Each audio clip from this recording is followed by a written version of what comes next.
Now you pissed me off, all right? Wait, you said is a good thing? No, I just think good wide receiver. Welcome back, everybody, to another episode of Split Decision. I am Logan here with Vin. Hello. And we are rejoined by my good friend over there off camera, Matt, with the new mic. How you doing, Matt? Oh, glad to be back. We are glad to have you, my friend. Virginia, buddy? Long. So long. 20 hours in a car. Yeah, that's not fun. That is not fun. But we are all back. The whole crew is here. And, I mean, if you can't tell by the theming a little bit, today's going to be a fun day. We are talking fantasy as our draft is coming up. I like to schedule it the night before the season starts, get everyone together, get hyped for the season the next day. We're all going to be together for 3 days straight at that point because the season wants to start on a Wednesday, and there's the game on a Thursday. Yep. And I don't know, Matt or Vin, double check this. There may even be a game on that Friday. I think there. We might have wasn't the Brazil game on a Friday last year? Wasn't that the whole big thing? Yeah, and I'm pretty sure there is because my big ass parlay. So has dare I say it? We will have Wednesday, 4 days of Thursday, football, 3 of them Friday, NFL football, Sunday, or 5 days. Monday, 5 days. Yeah, 5 days. Wednesday. Oh, it's gonna be so fun. Thursday, It's gonna be Friday, so Saturday, good. Sunday, Monday. Oh, 6 days. September 9th, 10th, 13th. I want to say the 10th. 5 days. Friday. 5 days of NFL football, and then obviously a full slate that Saturday for college, as well. Oh, I didn't even think about college. We're gonna have a full slate on Saturday as well for the college season. So It's gonna be so good. that'll be a fun week. That will be a fun week. We have fantasy preview. Our top fives, what we think the biggest players are, some boom or bust to get some fun opinions, stuff like that. Maybe a mock draft at the end of this episode. Maybe a mock draft that's a separate video. We'll see how that goes. But we might do a little 3-man mock for some fun. That might be, yeah. A little bit about the Jets, a little bit about the Yankees. Nick's schedule comes out. We'll mention that Nick's a little schedule bit. is out. Well, it is out. Obviously, we'll talk about it more in depth as the season comes along. But I think everyone's hyped for Game 1. I think everyone's got the calendar circled as a Knicks fan for Game 1 because we want to shut them up. No, yeah, because let's talk about that right now. You brought it up. I hate it. You knew what Adam Silver was going to do. Give me Boston.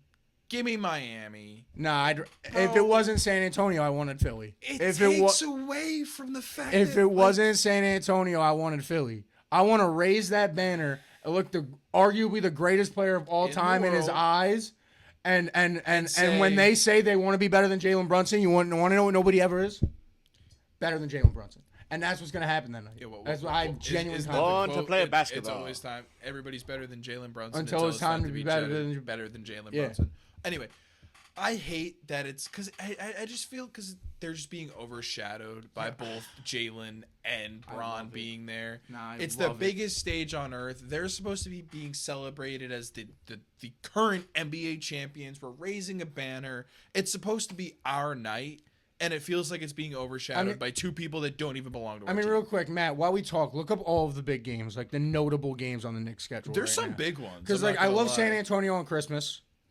I love San Antonio on Christmas. It's going to be... I think that's going to be a great one. It better be a good game. But yeah, you know what I mean? You play Boston, obviously, in the middle of the season.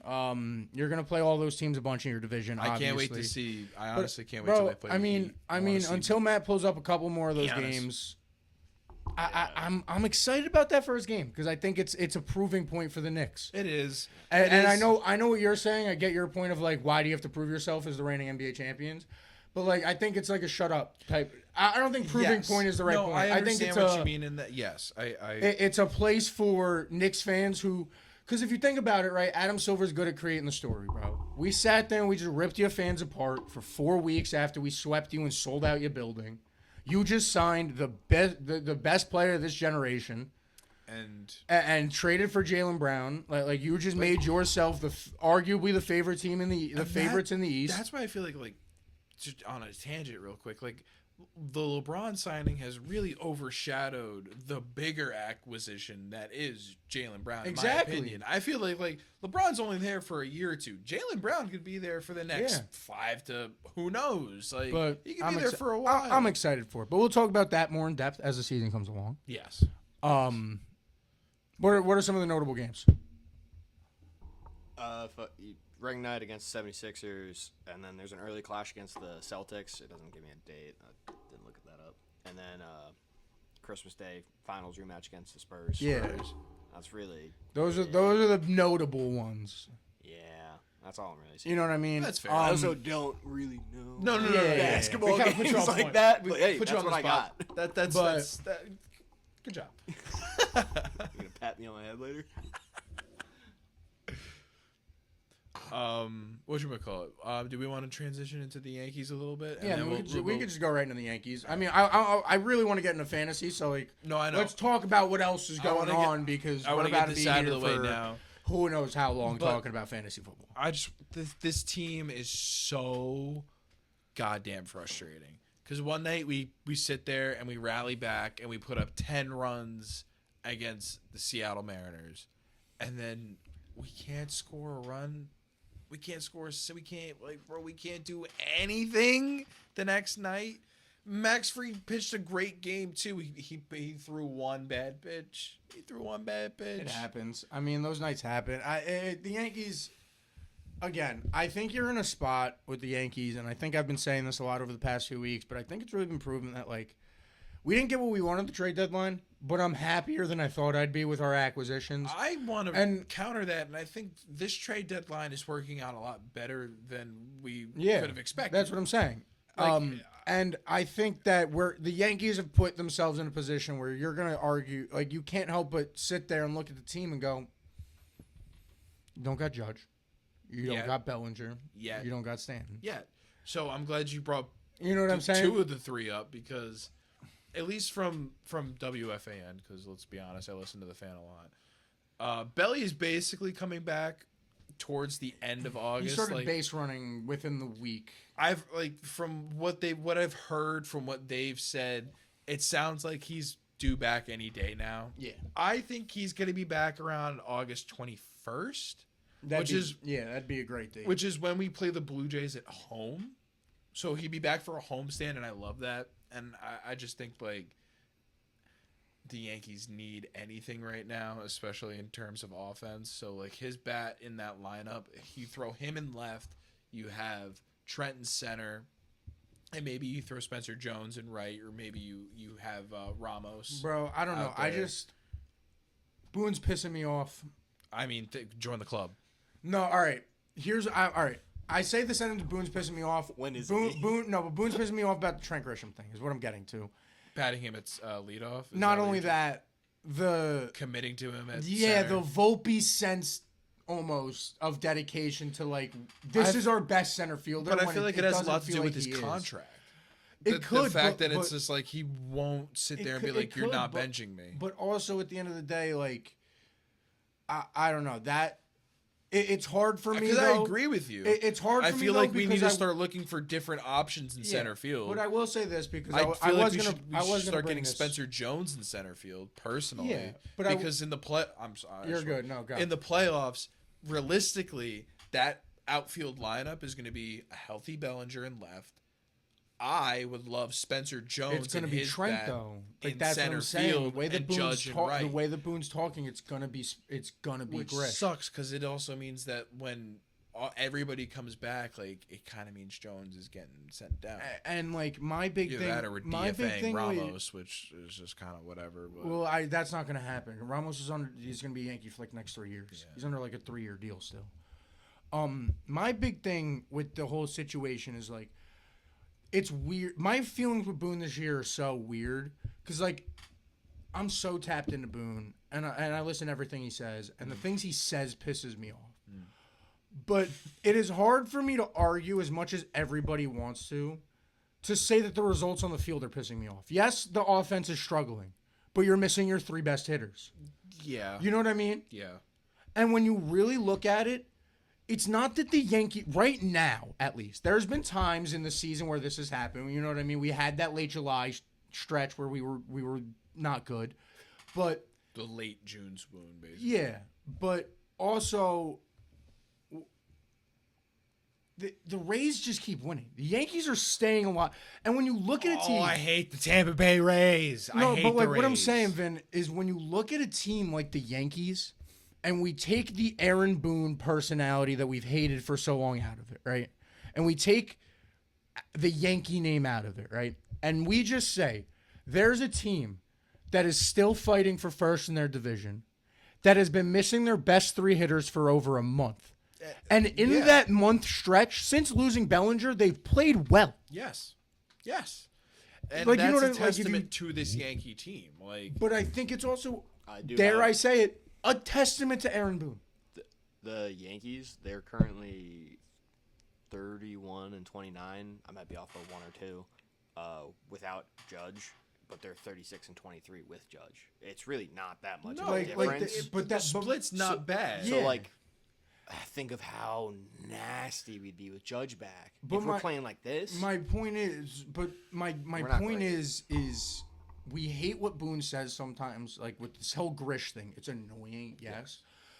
But at the end of the day, when it comes to the overall picture, I don't get the hate for Aaron Boone this season. And I'm going to be the guy who finally says it this year. Aaron Boone might be the American League Manager of the Year. For what he's done, what he's had. Exactly, because of what I just said. If you take the name Aaron Boone and the name New York Yankees out of this team and say there was a team in the American League that, yes, as weak as it was, they are in the only division that is viable. They are literally in the only division that's viable. Yes. Right? They have stayed alive in second place throughout not having their best player, their best fielder, and 3 of their 4 best hitters. They've stayed alive. Not to mention, like, bro, this pitching and not to mention, you didn't have Garrett Cole for the first half of the season. The minute you got Garrett Cole back, you didn't have Max Fried for 3 months. Fried, yep. As much as it's been frustrating, when you look at the big picture of this New York Yankees team, they've done pretty well for themselves. They really have. There's a few problems that we're going to nitpick because, yes, as Yankee fans, there's one goal, and it's a World Series. It's World Series or bust every year as a Yankee fan. And with the AL so weak this year, like, it is, like, literally we are at the door and we're trying to open it. Like, we're there. Yes. We're there. Yes. What the Rays had the key. But what everybody is saying about this team will be here by October. The Yankees aren't missing the fucking playoffs. Absolutely. It would take a catastrophic... I think if you need to execute everyone on the team. It would take I think if you look it up on baseball... I think if you look it up on Baseball Reference right now, because I know they have it, they have like a 96% chance of making the playoffs. Last time it was the 98.8 or something like that last time I checked. Yeah. Like... I'm looking it up right now. The collapse that it would take... It would literally, like Matt said, like, everybody needs to be in a plane, and it just... God forbid, knock on wood. It would have I wasn't on mute. I apologize. Very nice. It would have to careen into a mountain. Yeah. And then it's all the AA guys coming up to bat. Like, obviously, we're going to lose, but, like, that's never going to happen. It's never going to happen. Hence my point. So I think the Yankees are in a comfortable spot where I think we've gotten comfortable with, like, bro, let's say this. I think we could all agree. Luis Garcia's glove has impressed everyone. His bat's impressed me more than his glove has. I think the bat was known, though. Yeah. I mean, this was a dude coming into the team. He was leading the NL in slugging. Yes. He was top of the NL in batting average. Like, he was a good hitter, was known. Yes. His glove has surprised. He had that play the other day over his shoulder at first base. That play was gorgeous. Like, his glove, he's picking well. Like the stretches that he is making are his glove has impressed me a lot. Mm-hmm. Obviously, Lombard has been extremely impressive defensively, and it's working well for him offensively as well. I think he's hitting the ball pretty well for the first 7-8 games that he's been getting his first major league at-bats and is experiencing major league pitching for the first time. I mean? And a ball coming at you at like 116 miles an hour. You saw it with Spencer Jones. It took Spencer Jones a little to adjust to the major league. It took Spencer Jones a while, and I think like I don't want to say we're forgetting that. I don't think we'll ever forget that. Yankee fans were kind of pissed off that Spencer Jones wasn't ready to go off the bat, but can't kind of. It happens. It happens. Yeah. Yankee fans were always going to be like that, especially with the hype that Spencer Jones had.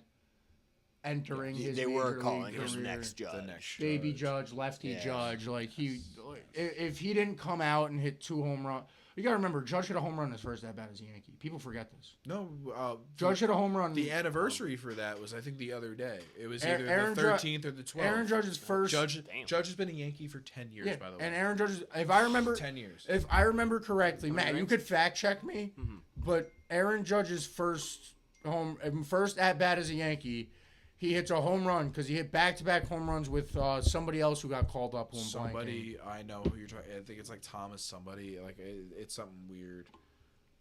He's Tyler Austin. Yeah, that's exactly who it was. Yeah, Austin. Him and Tyler Austin go back-to-back. 446 Oh, he bombs the ball. foot. Yeah, he bombs the like Tyler Austin squeezed over short porch. Aaron Judge's flew. It was into Memorial Park because the Sterling call was like he said he works Monument Park into Memorial Park, whatever the fuck. All right, I think that's enough on baseball. Yeah. I think Quick question. What happened? Without the injuries, do you think Yankees are just dog walking the entire AL? In the playoffs? I mean, No, I think I'm talking regular season. He's talking about current. Like, would they be that far in first? If we had a healthy Stanton, if we had a healthy Judge, we had a healthy Bellinger. I don't think we're what's 6 dog games. walking? I think we're 1.5 games behind the Rays. This Rays team has been winning a lot of games. There was. Do the You Rays? think no I don't know. injury- I don't know the anything number, like that? bro. Yes. I don't know Okay. the The Rays. Rays are The crazy. Rays don't lose at home. They don't lose. Really? They don't lose in the straight up Trop. don't lose. They don't lose in the Trop. Which It's scares me insane. for the playoffs, But they don't lose. Like they don't lose at home this year. I think they've lost like 8 games at home or something like that. It's a ridiculous number. It's like I said, it's like a 78% winning percentage at home. It's something insane.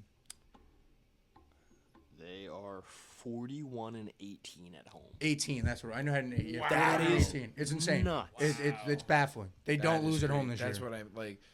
It's like Toronto last year. Toronto was like that in the Rogers Center last year. Yep. They didn't lose at home. Yep. And when the Yankees didn't get home field advantage and we lost to the Blue Jays, it was great. Oh yeah. And Vlad sat. But bro, let's be honest. Vlad sat there and went, Zazenki, look at him now. Yeah, bro. Look at the Blue Jays now. I still don't think Frauds. he has a home run Frauds. in his own stadium. Frauds. It's the Rays and the not Rays. The George Lombard has a home run at home before Vlad Guerrero Jr. Anyway. The Braves and the Brewers are 41 and 22 and 21. So Braves are 41 and 21 and Bro, the Brewers are good this year, bro.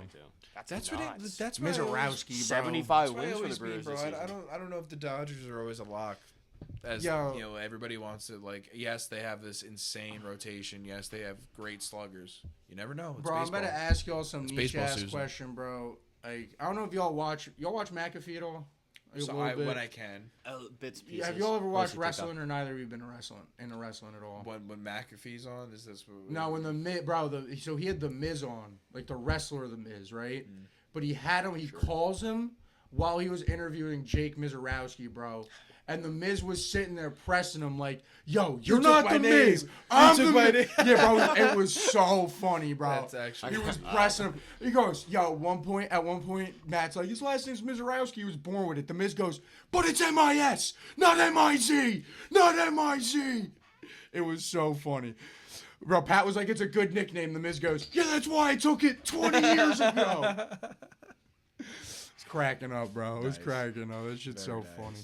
But the Brewers are good this year. That whole team's hitting Definitely well. a sleeper team. NL's gonna be good. Not a sleeper team. I think everybody knows they're good. But I think it's enough about any other sport because get into it. We might sit here for a very long time breaking down and arguing with each other and just discussing fantasy football. Football is coming up. Fantasy drafts are happening. I think I have 3 within the next 2 weeks. It's gonna be fun. Yeah. It's gonna be a fun season.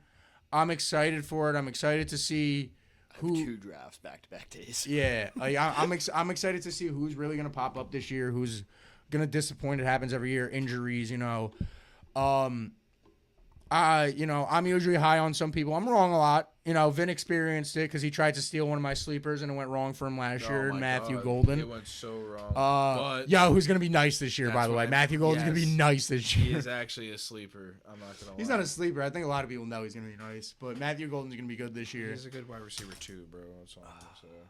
Texas baby. Yeah, he is. Yeah, he is a Longhorn. That's a fucking Longhorn. But yeah, let's just get right into it. All of us made top 5s, so we went through. We went through fantasy rankings throughout the week. I think all of us actually did some pretty deep research on this, on the fantasy I tried my stuff. best. I'm not gonna lie. I attempted. So for over the past week, we've conducted and concocted our top fives for quarterback, running back, wide receiver, tight end. I went the extra mile. I did kicker and special team defense. I didn't touch that because I don't care. Only defense that matters: the Rams. The Texans. If you the get Texans. the Rams, The Texans. you're good. They're my 1 and 2. That's what. So If I want to run through them real quick, it's the Lions at 5, Seattle at 4, Broncos at 3, Texans at 2, Rams at 1. I wanted to throw it in for the 2 or 3 people that are gonna watch this and be like, "Oh, but what about Who am I gonna draft?" Yes, I shouldn't pick the Rams defense second overall. No, motherfucker, no. But yeah. So we went through, did some boom bust. We did our top 5 rookies as well.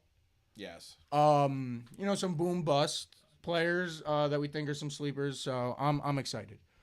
So we'll get right into it. I'll start off. Fuck it. I'll start off. We're starting with quarterbacks. So I took a lot of thinking knowing the quarterback rankings. ESPN has people all over the place. As I pull up the ESPN rankings. But my number 5 quarterback, Yes. in my opinion, is Dallas quarterback Dak Prescott. Really? Yes. Let me start you with one obvious reason. Let's look at the history of Dak Prescott. Dak Prescott has finished in the top 5 2 of the last 3 seasons. He's finished in the top 10 3 of the last 5. The 2 seasons where he didn't finish in the top 10, he got hurt. He just didn't play all of these games. He was on pace to be a top 5 quarterback in 2024. 2022, he was not, but that happens. He was still young at that time. But my point is what I'm saying is if Dak Prescott stays healthy, Dak Prescott is an insane fantasy quarterback, and he's a top 5 quarterback. It's been pretty consistent. He's got the arm for it. He's got the arm for it, and he's got the offense for it as well. Yes. CD and you have CD, who ESPN currently has ranked as wide receiver 5, who I think everyone's knows is going to be good. Yes. You have George Pickens, who currently fantasy-wise ranked as wide receiver 11. I think you can kind of predict that a quarterback will be good fantasy-wise when you see 2 of his wide receivers in the top 15 ranking for their position.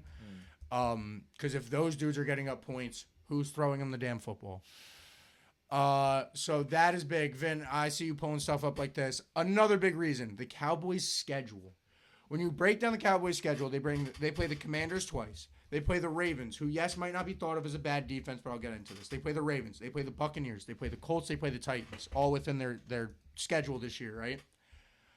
All of those teams were bottom 10 in pass yards given up last year. These are not good pass defenses. They're not. Okay, no. And none of those teams that I named drastically improved. I think you could see the Ravens' pass defense getting better based off the addition of Trey Hendrickson because their quarterback pressure rate was also extremely low in Baltimore. Yes. And that pressure rate's going to go up, which is going to pressure quarterbacks into making bad decisions. So I think that defense will be slightly better. But none of those teams I named are defenses where when you think of players they brought in these exceptional defenses, upgraded their secondary to this point that they are now a great defense. I don't think so. So when you break it down like that, I know ESPN has Dak at their quarterback 9, but I don't see a world why Dak Prescott does not finish as a top 5 quarterback this season. So Dak almost made my list. I'm not gonna lie. I was teetering back and forth, but I don't hate what you said. I could agree with everything, basically everything you said. I can't really rebuttal, if I'm being honest. But for my number 5 pick, I have Trevor Lawrence. Really? Yeah. Mainly because I don't know. It's the AFC South. I think that between the fact that they have the 11th easiest schedule this year. And it's a race between the Colts, which we don't know what they're going to be with that. We don't really know how Daniel Jones is going to fare this year. You have the Texans with C.J. Stroud, and it's going to be interesting to see how they're like. They have an elite defense, but it's like that offense really is just like that question mark when it comes to that team. You also lost some targets when it comes to... That offense is going to be good this year, though. Really? Bro, you just brought in David Montgomery. You know what I mean? They lost Christian Kirk. Charlie Kirk. Bro, you have what's his name though? Who am I blanking on? Blanket hard, bro. I know I am, and I'm trying to find him in the rankings because I know he's like. I don't know. I just have, especially with Liam Cohen in this second year with the Jacksonville Jaguars, I feel like it's going to be different. I feel like Trevor Lawrence has finally found his guy, and vice versa with Liam Cohen. Nico Collins. Oh, yeah. Well, stud. Yeah, he is. He is a stud. He was hurt for half of the season last year too. You're right. I kind of have that faith in Trevor Lawrence. He's also my number 5 pick though. Like I don't know. Like he's my nobody else is on the board. I'm going. I mean, I have to see the rest of your list. Maybe some of these players are on here, but like that, bro, over Jalen Hurts. Jalen was also. You know what I mean? Over Jackson Dart, yes. Over Drake May. Yeah, that's all. You know what I mean? Kind of over biased, Bo yes. Nix. Bo Nix was also You know what? I don't know. I might even have Caleb Williams over Trevor Lawrence. Fantasy wise is that's fair, but I don't know. I feel like Trevor Lawrence is okay. He was ranked. Where was he? ESPN has him as the 8th ranked quarterback. That's what I like. Like ESPN sees what you're talking about. I know. He's kind of that I see the offense. Like, you know what I mean? You have BTJ. You have, Bashal Tootin can hopefully break out as a running back 1 down there, but I don't know if I see the vision. I think defensively they're a very sound team. I don't know, bro. But I don't know. Matt, who you got at 5 over there? I got Jalen Hurts. I mean, it's the Eagles. I don't think he's going to be, top 5, top 3 or anything like that. But it's the Eagles. It's Jalen Hurts. He can run. He can throw. It adds he's a lot safe to his pick. fantasy value. If you saw him and now, does the loss of AJ Brown not worry you? Not at all. Not really. Because it sucks. AJ Brown's gone, but it's also like new offensive. He wasn't only throwing to AJ Brown, and he was. I'm just I'm just trying to play devil advocate here. You know what I'm saying? Like, you know what I mean? You got a new OC. Offensive coordinator kind of benefits Jalen Hurts, if anything. I feel like Kevin Patullo was that. Yeah. AJ Brown deep ball punt. Saquon up the middle. AJ Brown deep ball. I mean, I think another guy who could end up being a top 5 quarterback who's way down on the list. I don't have him on my boom list. I didn't add any quarterbacks, but I'll throw this out there. I think Baker's an interesting choice. Baker's one of those dudes that he's got so much. He's always ranked ranking quarterbacks, but I could see him finishing maybe not top 5, but top 10. Oh, easy. But dude, he's got to prove this year. He's got a lot to prove. Yeah, it's a contract year. This is a contract year. He's going to ball, and he'll run it. He's not fast, but he'll run it. No, but I'm also saying fantasy wise, he's in this group of quarterbacks where he could easily be the 8th best quarterback fantasy wise, but he could also be 19. Yeah, but you could tell me he got top 5, and I'd be like, oh. Right, but I think Baker's an interesting choice. Like I said, neither of us have Bo Nix on our list. I think that deserves an honorable mention because I think I don't. He is an honorable mention. It's just the fact that it's I don't know.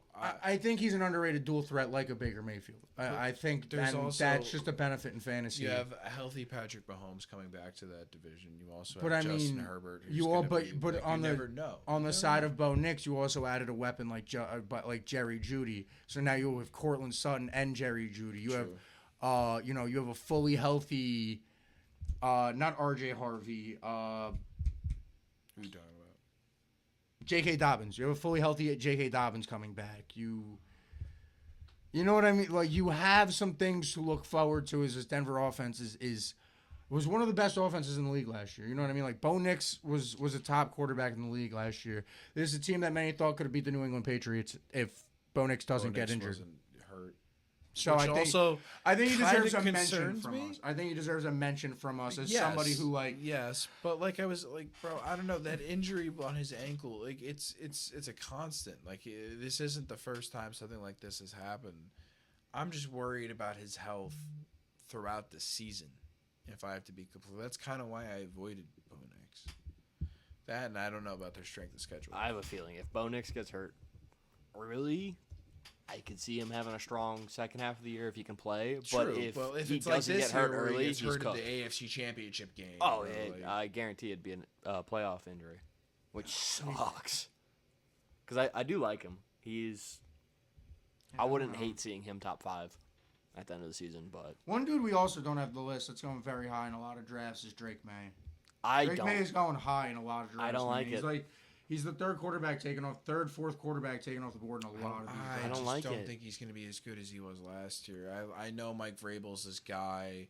They had an easy schedule. I want to use that just as a Jets shill, but I know I just. All right, let's move on to 4. But I don't trust Drake May. Let's move on to 4. You want to go or do you want me to go? I'll go because I think this is another one that you guys will argue a little bit. Jaden Daniels. I have Jaden Daniels at 4. I won't argue it because ESPN has Jaden Daniels ranked number 3. They have him QB3. Yes, correct. CBS has him at 6. That's not terrible. I understand why though. It's mainly because he can. It's the dual threat ability. The ability to run. Also, let's not forget how good Jaden Daniels has been on the field in his career. I mean, his rookie year, he went to the NFC Championship. His rookie year went to the NFC Championship. Fantasy-wise, finishes QB5 as a rookie. Wins Offensive Rookie of the Year. And, I mean, last year, yes, does he finish as QB32? Yes. Is he injured for half the year? Hurt for most of the year, yeah. When you look at the games he played, he averages 16 points per game, and the only reason it's only 16 and not 17.8 is because the last game he played, he tried to play the first half, and he got hurt again. And he had 2.8 points. So the outlier threw off the average, but he really averaged around 17.5 points last year while fighting through an injury. So I do think stepping up, and I think, again, another underrated weapon who we saw as a number 1 wide receiver. So I think when people take that step of their decline from number 1 wide receiver to now becoming a number 2 wide receiver, people start to write these dudes off. Bro's got Stephon Diggs going up against number 2 cornerbacks. He got Terry McLaurin and Stephon Diggs. And that's not counting Krosky Merritt in the backfield. The O-line, yes, it struggled last year. That's going to be the ticker. But I think Jaden Daniels, if you have a full season healthy Jaden Daniels, we're looking at a player that it has only progressed when he's been on the field time and time again. And I think you are going to see another step of Jaden Daniels. And maybe the Commanders as a team might not take that next step necessarily because of of how piss poor that defense is and things that are out of Jaden Daniels' control. Yes. But I think fantasy wise, we can see a very good season out of him. Okay, I don't hate that, honestly. Have you seen what's going on with that whole LSU thing with him? Yes, I have. I mean, we could talk about that for a second. Here's my thought. Here's my thought. Can you look up the LSU roster for me right now? Yeah. Is somebody wearing number 9 on that roster? I don't believe so. I don't think so. Because from what I read, they stopped retiring numbers. They don't retire them. They don't let people wear them for a little bit. Just for a little bit. I don't know. Daniels, his number got picked. Here's where I find the situation interesting a little bit. Is it was promised to Jaden Daniels. That is not retired. Yes. Who said that? Brian Kelly, whoever the head coach at the time was. Well, he shouldn't have said that. But that he's just not the head coach anymore. So womp what? womp. Like tradition gets thrown out the window because no, it's not tradition. It was a promise. It's also a little different. Did Daniels win it? I'm not comparing him. Joe Burrow's arguably the greatest college quarterback of all time. I'm not comparing those 2 seasons at all. Jaden Daniels went 9-7 and played in a bowl game. Yeah. Joe Burrow was a part of arguably the greatest college football team to ever step foot on a football field. Dude, I take that college team, put it in an NFL schedule. They do better than the Jets. Okay. Never. No? Yes, I will always say this. I don't care how good a college. I know the roster. The roster is deep. I will even say this about the Alabama rosters that you go back and have 12 fucking NFL starters on them. It's just a different game. We're talking about kids versus men. Quite literally. I'm sorry. We're talking about children versus men. It was the same argument I used to say when people would be like, "Oh, can Kentucky beat the Nets at the time or whoever it was, the Sixers?" I was like, "We are talking about boys versus men. The 13th man on the Sixers, you know what I mean? You know, I don't know. Here's my example, bro. We were watching it tonight with the Jets. Bailey Zappi was a 4-year starter and has multiple records at his school. What school was that? AJ McCarron won 3 national titles. Where did he go in the NFL? I don't know the name. All right. You know what I'm saying? Yeah, but dude, that team had 38 NFL players on it. It's arguably the great. I won't deny that. But I'm saying just at the end of the day, like them at that time can't beat an NFL to their children. You're not wrong. Look like quite literally. They're children. Most of them are. Some of them are grown-ass men still in college. They look big as hell. No, see, that didn't happen at the time. This was pre-NIL. Oh, okay. Yeah, it was pre-NIL. So then these are children. That's why teams like this could happen, is because it's pre-NIL. So, you know what I mean? Like when you look deep into the roster breakdown, like Matt's trying to do, like I bet you, a quarter of those 38 NFL players weren't drafted after that national championship season. You know what I'm saying? I believe it said 30.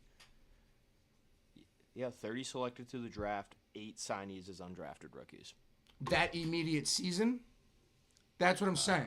It might have been like that. But that's what I mean. Because like Jamar Chase is on that roster. Yeah. You know what I'm saying? But he doesn't get drafted that year. Or not Jamar Chase. I mean, Jamar Chase. Because Joe Burrow and Justin Jefferson go the same year. Yeah. And then Jamar Chase goes the year after. Jamar Chase is on that team that wins the national championship. And he gets drafted. He's an NFL player off that team.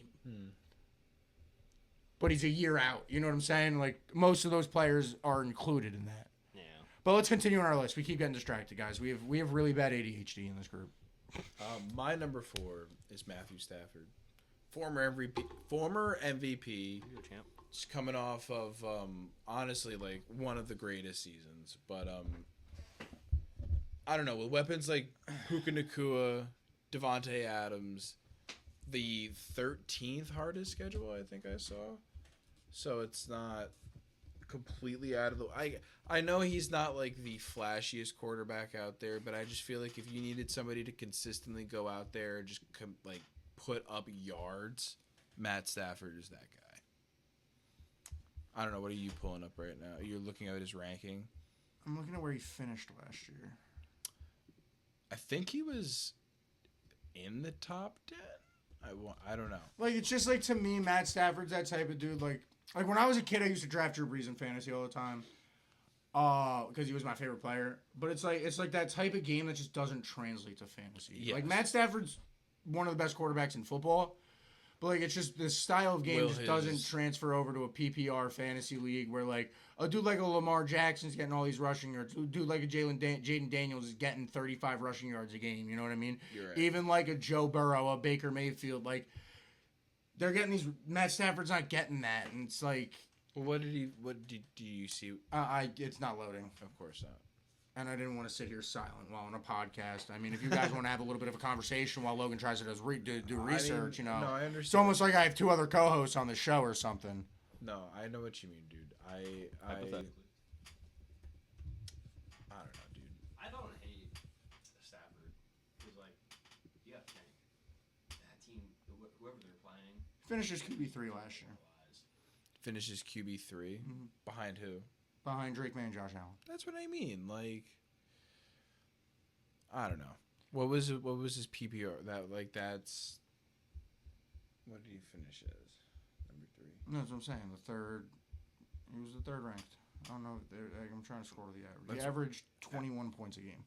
That's not bad. No.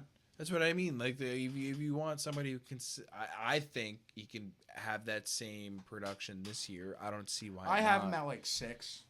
That's why I can't sit here and fully argue. Yeah, I mean, he's only at my 4. It's not, Matt Stafford. You know what I mean? Like you say, this is a dude coming off an MVP season. I just think he's a reliable guy that, at the end of the day, oh shit, all the good names are gone. Matt Stafford. Not only that, for all the reasons that you just said, Puka, Devontae Adams, you got a lot of pieces. Sean McVay, that offensive play calling is just elite.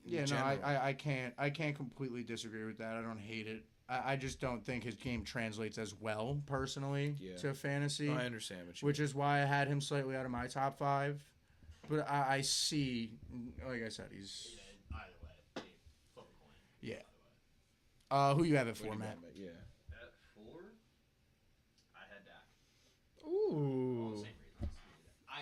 I notorious for hating on Dak. I think a lot of us hate the Cowboys. Cowboys. But if you look at it, dude, he's good. I kind of bent the knee a couple weeks ago when Logan brought him up. The Cowboys were kind of dirt nasty last year. If they had a decent defense, they the second best offense in the league. A good ass team, and I think their defense is kind of good this year. CeeDee Lamb stays healthy. George Pickens stays healthy. Fucking down. You know what I mean? Javonte Williams could take a huge step up this year, and that will open up the pass game more if they could get a running back going this year. As long as all the cards play into Dak's hand, I don't see. I see the defense. I see the defense getting a lot more stops this year. I think the defense is going to improve this year. I see a big year out of them. Not a big year out of. Actually no. I think the Cowboys are going to impress. What do you mean by impress? I think they win the division. Okay. I think they win the NFC East this year. I think you see the Eagles take a small step back. Yeah. I don't think the Giants are completely there yet. I think the Giants are going to be better. Yeah, well. I think I have to make this clear because I talk to a lot of Giants fans and they fucking jump down my throat immediately. I don't think the Giants aren't going to be good. Yeah. I just think that Giants fans are becoming like Yankee fans and these New York fans that I've swallowed myself in this hellhole that is being a Yankee fan in some backwards way of bro, there's no reason to sit here and say if this team doesn't win a playoff game, the season's a bust. Oh, no. You're in year 2. You should be happy if you squeeze in. I think you should be happy with at minimum 6 wins. Yeah. You should be ecstatic if you have a 500 season. Yeah. If you end up above 500, if you end up at 9-8 and miss the playoffs by 2 games, you should be ecstatic for the step that your quarterback just took, the step that your team just took. If you even 6 wins is a big step for that team. I think Drake May kind of shattered a lot of expectations where it was oh my god, you changed the coach, getting rookie quarterback. Look at this. I think it's gonna. I think going the Giants to the freaking Super Bowl. And I think we're gonna be talking about very early in the year the Giants struggling. Yeah, I don't know. I don't want to get too deep into that prediction because we are still talking about fantasy. But yeah. All right, Logan. Let's go to your number 3. I think we all agree that the top 3 was a pretty consensus top 3. It's just what order you put them in. My 3 is Lamar. Perfect. Lamar could easily end the year quarterback. Let me start it with this. Lamar Jackson could easily go win a 3rd MVP and go finish this year as QB1. The athleticism that Lamar Jackson has as a NFL player freakish is insane. It really is. As long as he can stay healthy. And I will say this in a Lamar's my number 3. Too. I will say this in a way I mean nicely. As much as this was said in a negative way about Lamar coming up, Lamar is a running back that plays quarterback. But when I say it that way, I don't mean it as this is you put a running back at quarterback. This is a dude who is as athletic as a running back. Yes, that has the skills of an NFL quarterback. Yes. It's a baffling thing. I just think that the person that I have at 2 is also in the same division as him, and I think fully healthy that man will have a great season. I think Lamar may struggle in an offense that does still lack weapons. I think Derrick Henry is aging. I see a step back from Derrick Henry this year. Zay Flowers is a huge, like, he got his bag, but it's like, I'm not huge on Zay. Can we see that? I'm not huge. Neither am I. Like, I know he finished high last year. I know he did. I remember looking at his rankings. And I just don't know if we're going to see that same production from Zay Flowers. He also, like, who's their tight end? Eric Andrews? Mark Andrews? Mark Andrews, yeah. I don't know who Eric Andrews is. But, I don't know. Like you said, their core is old in a way, but not, like, that it's a huge concern. Yeah. Lamar Jackson is still, like you said, a candidate to get his third MVP, and the season hasn't even started yet. Like, he is that guy. He is super athletic. He slings the ball, runs the ball. He can do it all by himself if he really needed to. Is what I'm trying to get to here. But I don't know. He's also my number 3. Like, for a lot of the same reasons you said. I mean, ESPN has him at QB2. You could easily put him at number 2. For all the reasons that we said, I just think that, again, I don't know. The reason I don't have him higher is just because the new offense. That's exactly my reason. How are we going to see how this Lamar works without a John Harbaugh? Yeah, and I feel very similarly. Was the coach or was it the player? I feel very similarly about that. I just think, and I've been wrong about this many times in my life, but I'm always somebody who thinks negatively about a new system coming in. Like, I think it's always. I think talk with experience, it doesn't usually work. I think it's positive in the long run, but I think. Yeah, if they last. It's always there's gonna be some growing pains. Yes. I think there's always gonna be some growing pains in that process. That's why he's not ranked higher in my opinion. Exactly. On my list. That's just exactly. how is this Lamar gonna look?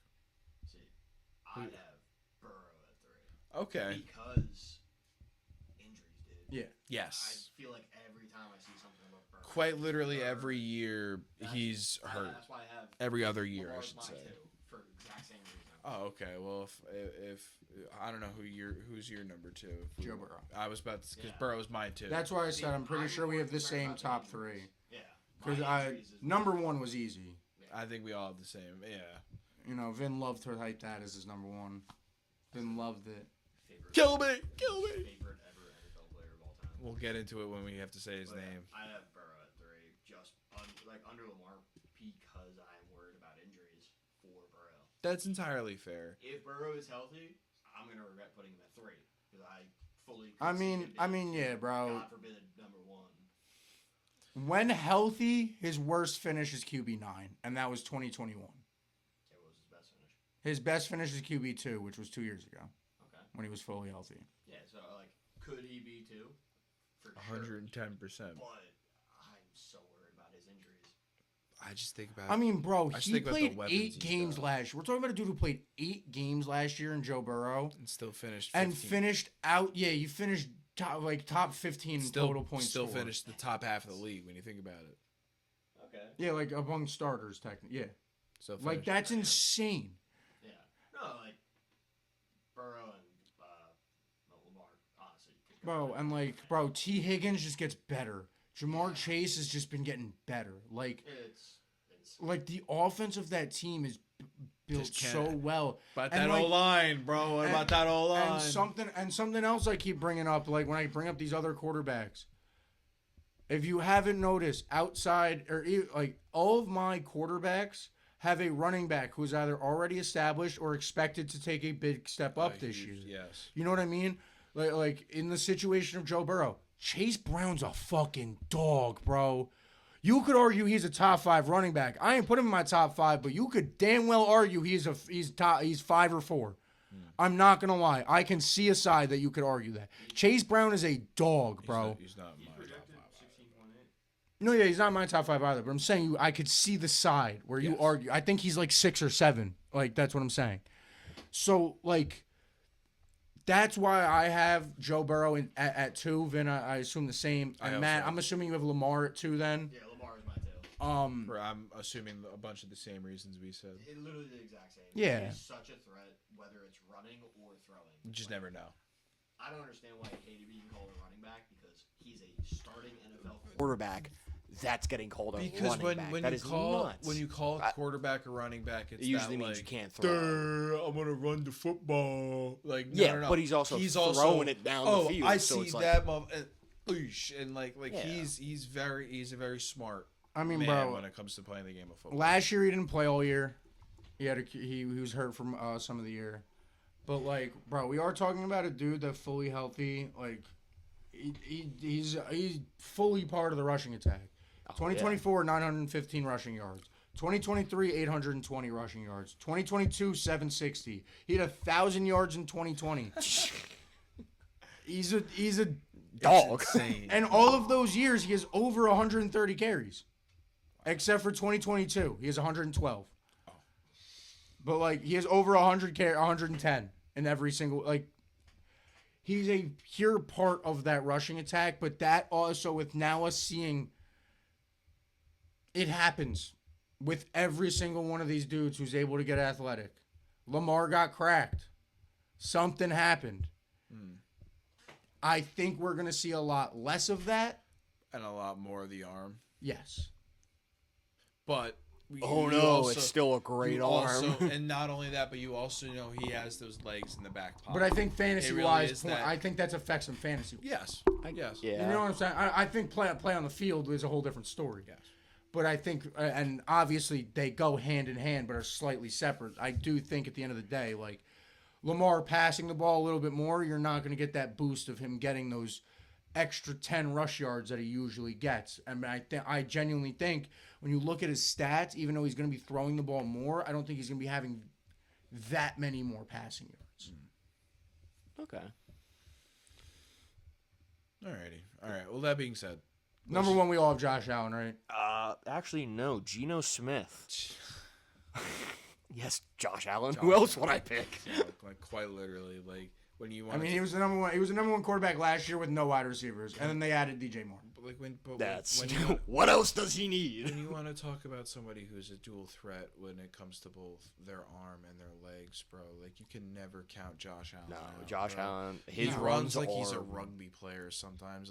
It takes 3 or 4 or 5 guys. I hate this man, and I'm gassing him up right now. If you can somehow get Josh Allen in your fantasy draft, and I'm not saying take him in the first round. I would never advise somebody to take a quarter. Shut up. I would never advise somebody to take a quarterback in the first round, God alone the first pick. He is the best player in football at the moment. He is the face of the league. I hate to say it. It pains me. Josh Allen is so good. Yeah. Not to mention, like you just said, they added DJ Moore. Do you have what's their running back? James Cook. James Cook. So good. They're so good. Yeah. And who knows what they look like this year? Because again, this is another situation where you have a team who's going into a new year under a new offensive mind, but not really, because Joe Brady, if I believe that's his name, their new head coach, he was their OC beforehand. Mm-hmm. So it's not like you're changing up a lot, but it's more of this is what I wanted to do that I wasn't able because McDermott was here. Who knows what this Bills team looks like, but I think we all kind of know that Josh Allen is going to be one of the best quarterbacks in all football. In fantasy, especially. In fantasy. So on to the running back position. Right? I think before we get into the top 5 of the running back position, I think when you look at the landscape of the running back position fantasy-wise, you're really looking at 2 guys and then the field. And it's what do you put that field as? I think we could skip the Holly Doodah day. We don't have to say our 1s and 2s. Because number 1 is... It's Jahmyr Gibbs and Bijan Robinson in that order. Yes. Quite literally, yes. I think Jahmyr Gibbs was arguably the best running back. I think he finished as the best running back in fantasy last season, and that was in a 2 running back system. And barring injury, which I never want to wish an injury on a player ever in my life, he will be the best running back in football this year. More likely or not. I doubt. I'll be honest. As much as I think he should be the first running back taken off the board, I think he is the consensus. I think he's the first player. Yeah, no, I think he should be the consensus he is number one overall pick. Yes. I will say this right now, and you guys could sign this into stone. I will guarantee that somebody else I will take. Like, if you had to ask me right now, am I putting all my money on Jahmyr Gibbs or the field to finish as the number one running back in fantasy next year? I'm taking the field.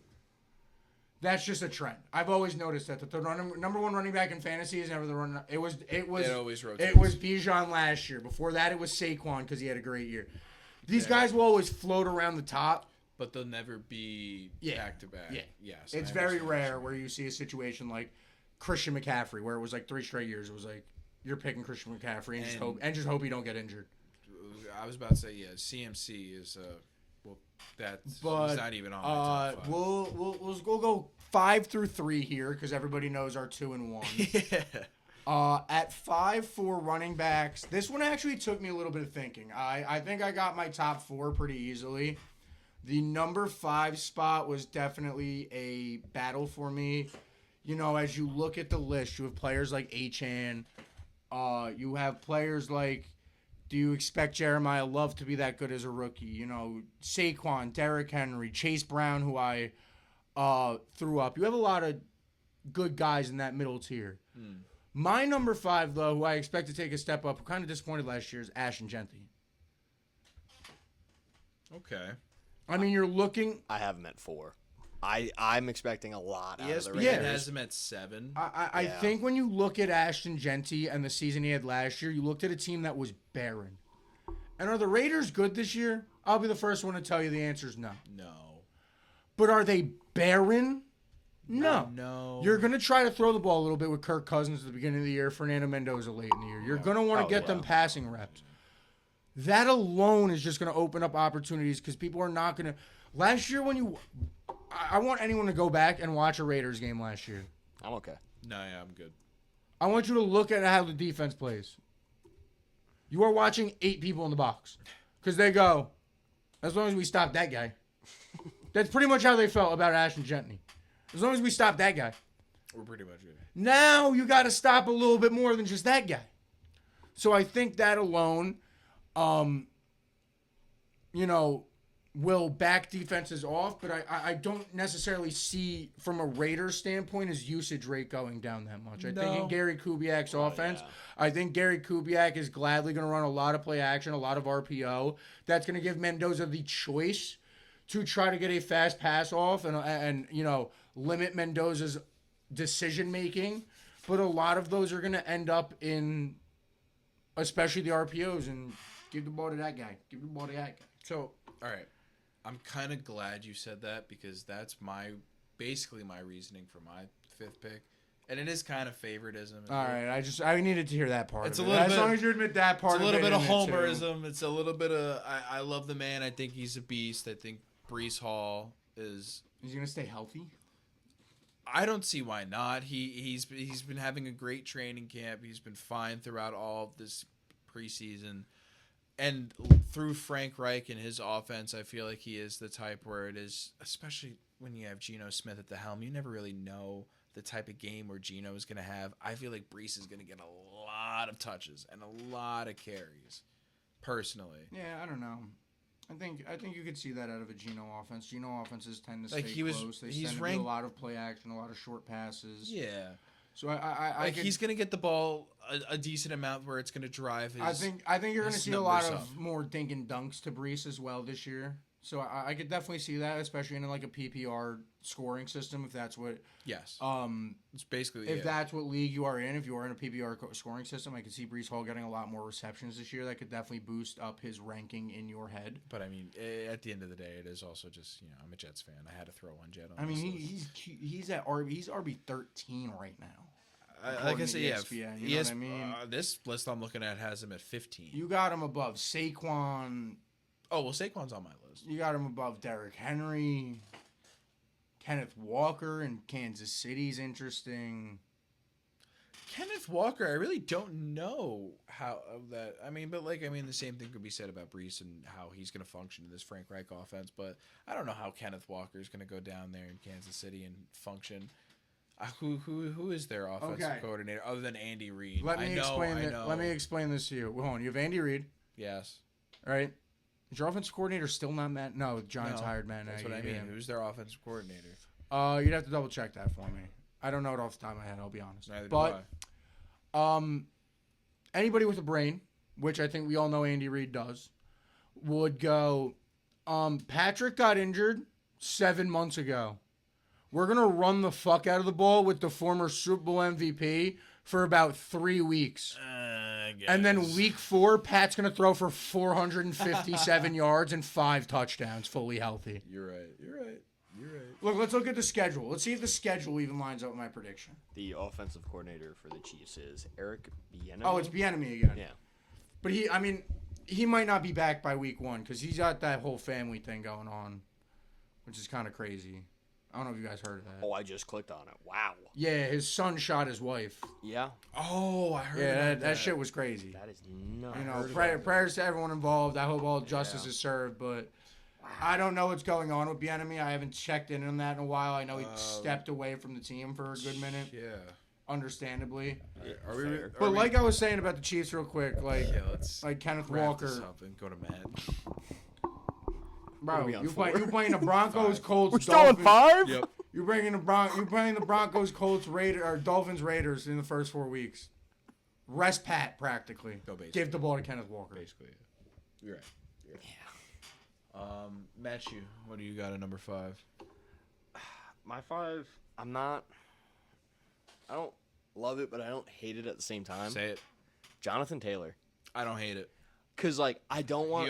I want to put him higher. Oh, you guys don't have him... You don't have him in your top 5? No. Really? You have Brees Hall over Jonathan Taylor. Favoritism. He's got a point. Hold on. I'll even take it one step further. Actually, I'm going to look at your list. I'm going to cheat for a second. You have Brees Hall, Devon Achane, and Saquon Barkley. All above Jonathan Taylor. All right, just out me in front of the entire 3 people. You're right, I am. I'm going to out your whole list right there. Because Jonathan Taylor is not better than any of the... And James Cook. Wait, and James Cook isn't on that list. James Cook isn't even on your list. That's crazy. So, yeah, Jonathan Taylor. he's my number 5.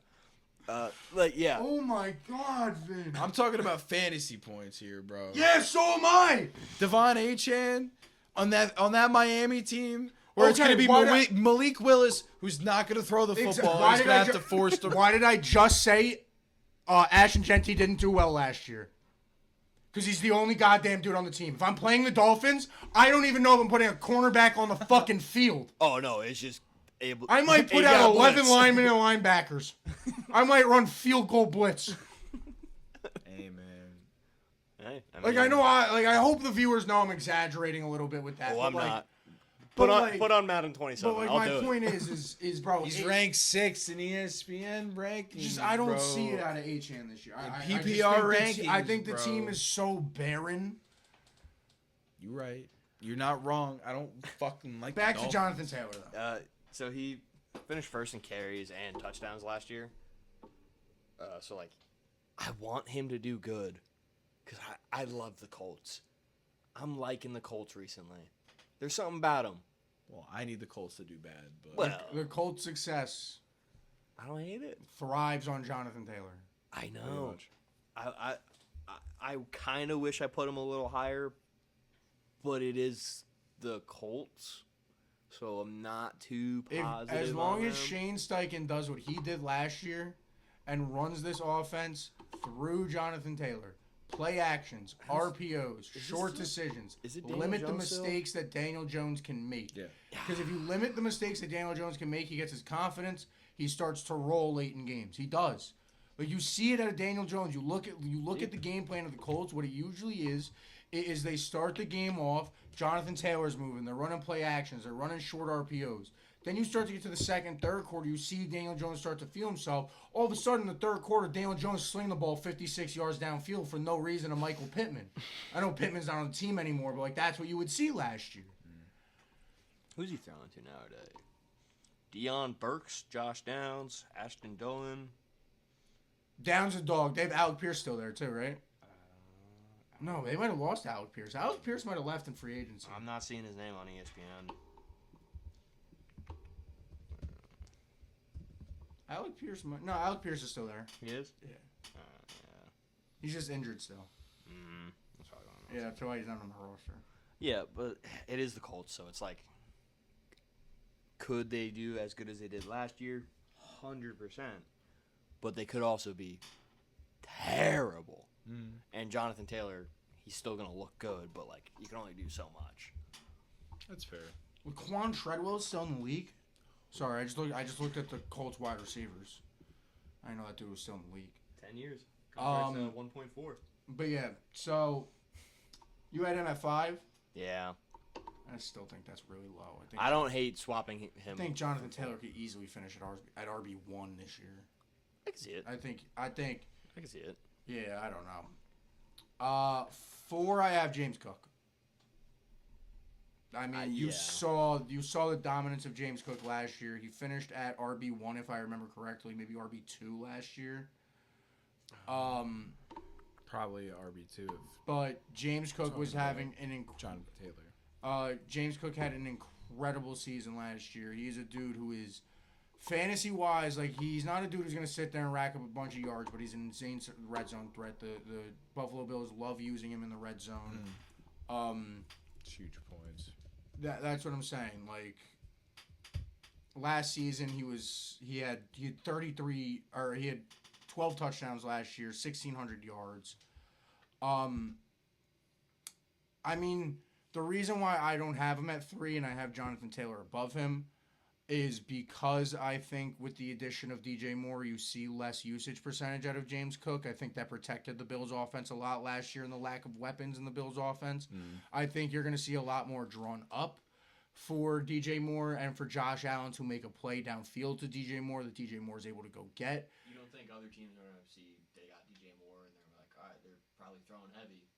I mean, no, because I don't think you get that. I don't know. I don't think it's that simple of a thought when it comes to like NFL teams. I mean, yeah, but there is also like, let's be real, it is a game. No, yeah, but so, like, but I'd argue right now that as good as Josh Allen is, you looked at teams kind of do it towards the end of the year last year and it started to work. If DJ Moore is not having a good year, I'd rather let Josh Allen throw to these bums than James Cook go for 100 over and just because that's demoralizing. That's what was so good about the Bills last year. Is James Cook, like, bro, this dude averaged 5.5 yards a carry. Yeah. You know how demoralizing that is when this dude's going first down, just slowly punching it. First down. And then 13 minutes later, he's at the goal line and punches it in. When you have 9 people down, mano y mano. Like, it's a big point for this team. I think the usage rate goes down a little bit because of the addition of DJ Moore. I think you try to... But I don't think drastically. That's hence why he's still in my top 5 and at number 4 for me. That's fair. Who you got at 4, Vin? I mean, you basically outed me. What other bad... What was this? Devon Achane above fucking James Cook and Jonathan Taylor somehow, some way? He's ranked... Please explain. I don't give a fuck about his ranking. I need stats. The only stat that I could give you is the fact that he's, like, one of the fastest players in the NFL. And just, like, breakaway that he could just go and get... Like, if he gets free, bro, he is going for yards. And I don't know, under a new offensive system, without Mike McDaniel. Yeah, Mike McDaniel's a genius, though. I don't know who they brought in. I'm not like on Miami like that, but I don't know, bro. I'm completely vibing with ESPN here. If I'm being completely honest, I saw how high they had him, and I thought, all right, maybe Devon Achane might be one of those sleeper picks for this year. He played 16 games, 1,300 yards. No, he had a good year last year. I'm not saying Devon Achane isn't good. Like, I'm not saying he's not going to be a top 10 running back. But, like, bro, you're talking about a dude that's on a team with no wide receivers, with no help, one of the worst offensive lines in the league.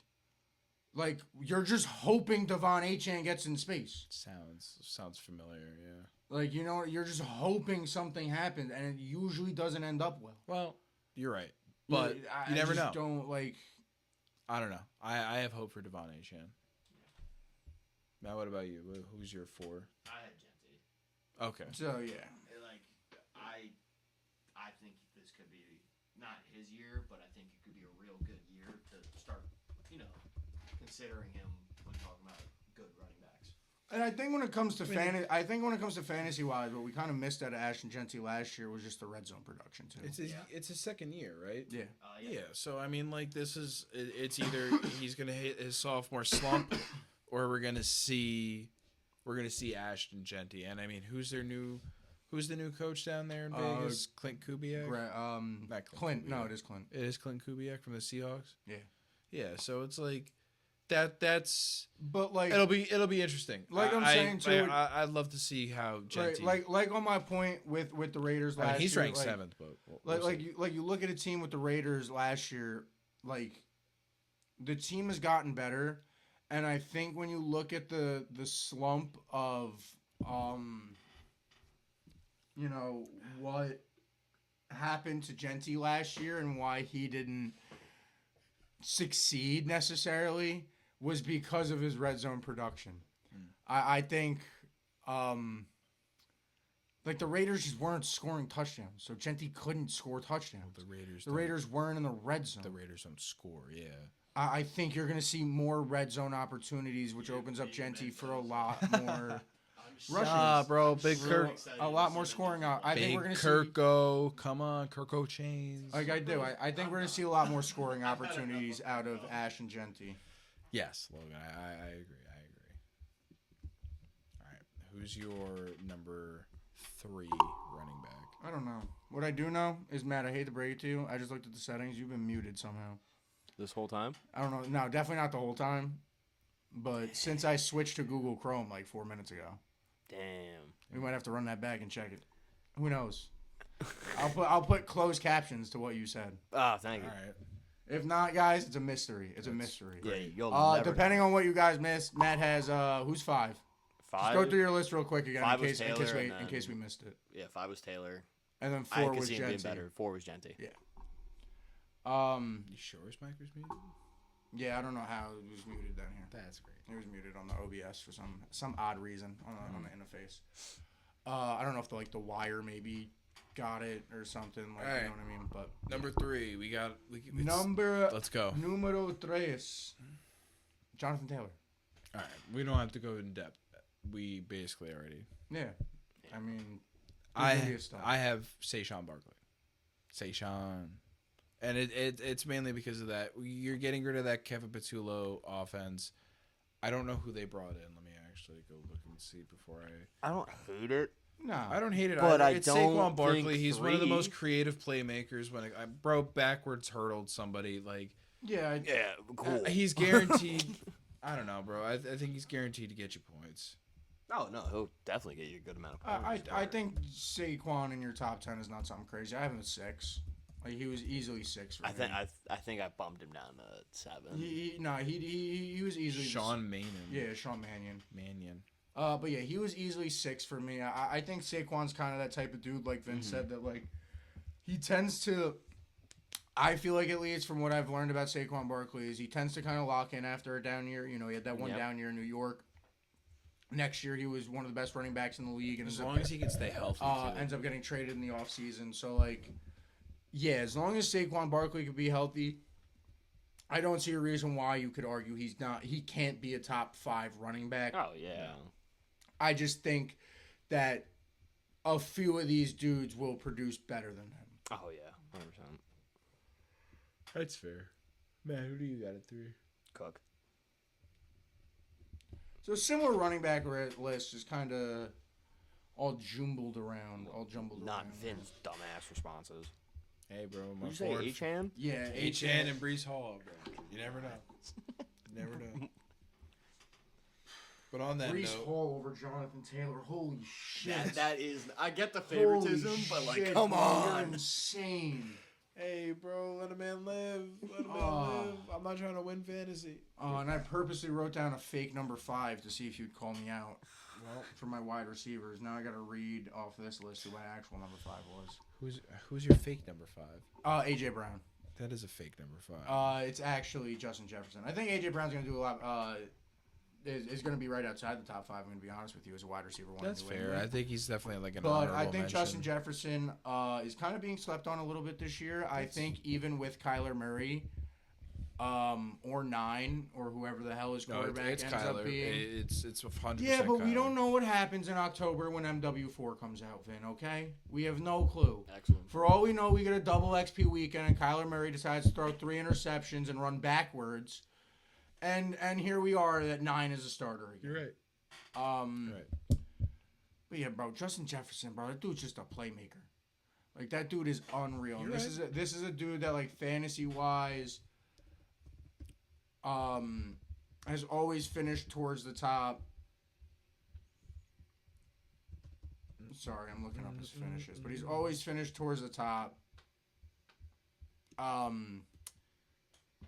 Yeah, I see him having a solid season. I mean, yeah, this year he's ranked 6th, so it's not terrible. I mean, like, for your 5 pick, like, he's a little bit higher for me, but that's just me personally. I think Justin Jefferson is one of the best wide receivers in all of football, but, you know, give him a competent quarterback and you don't know what he can do.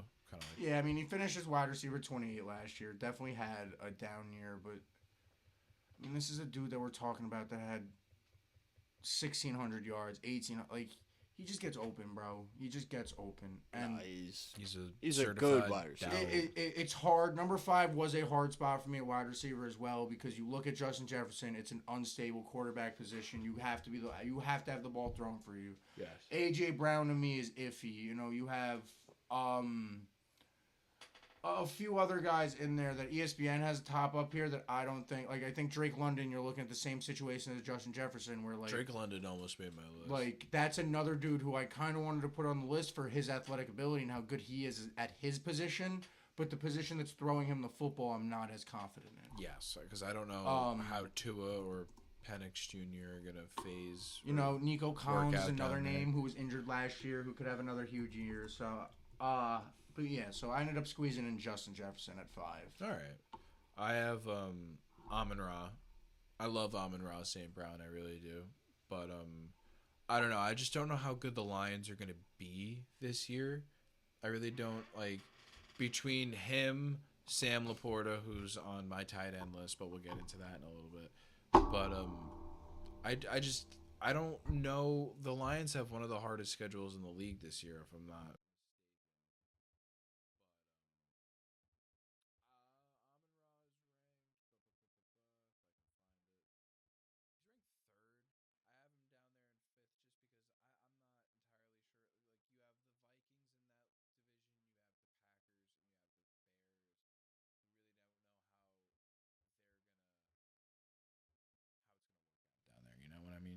I mean, yeah, that's the best division in football.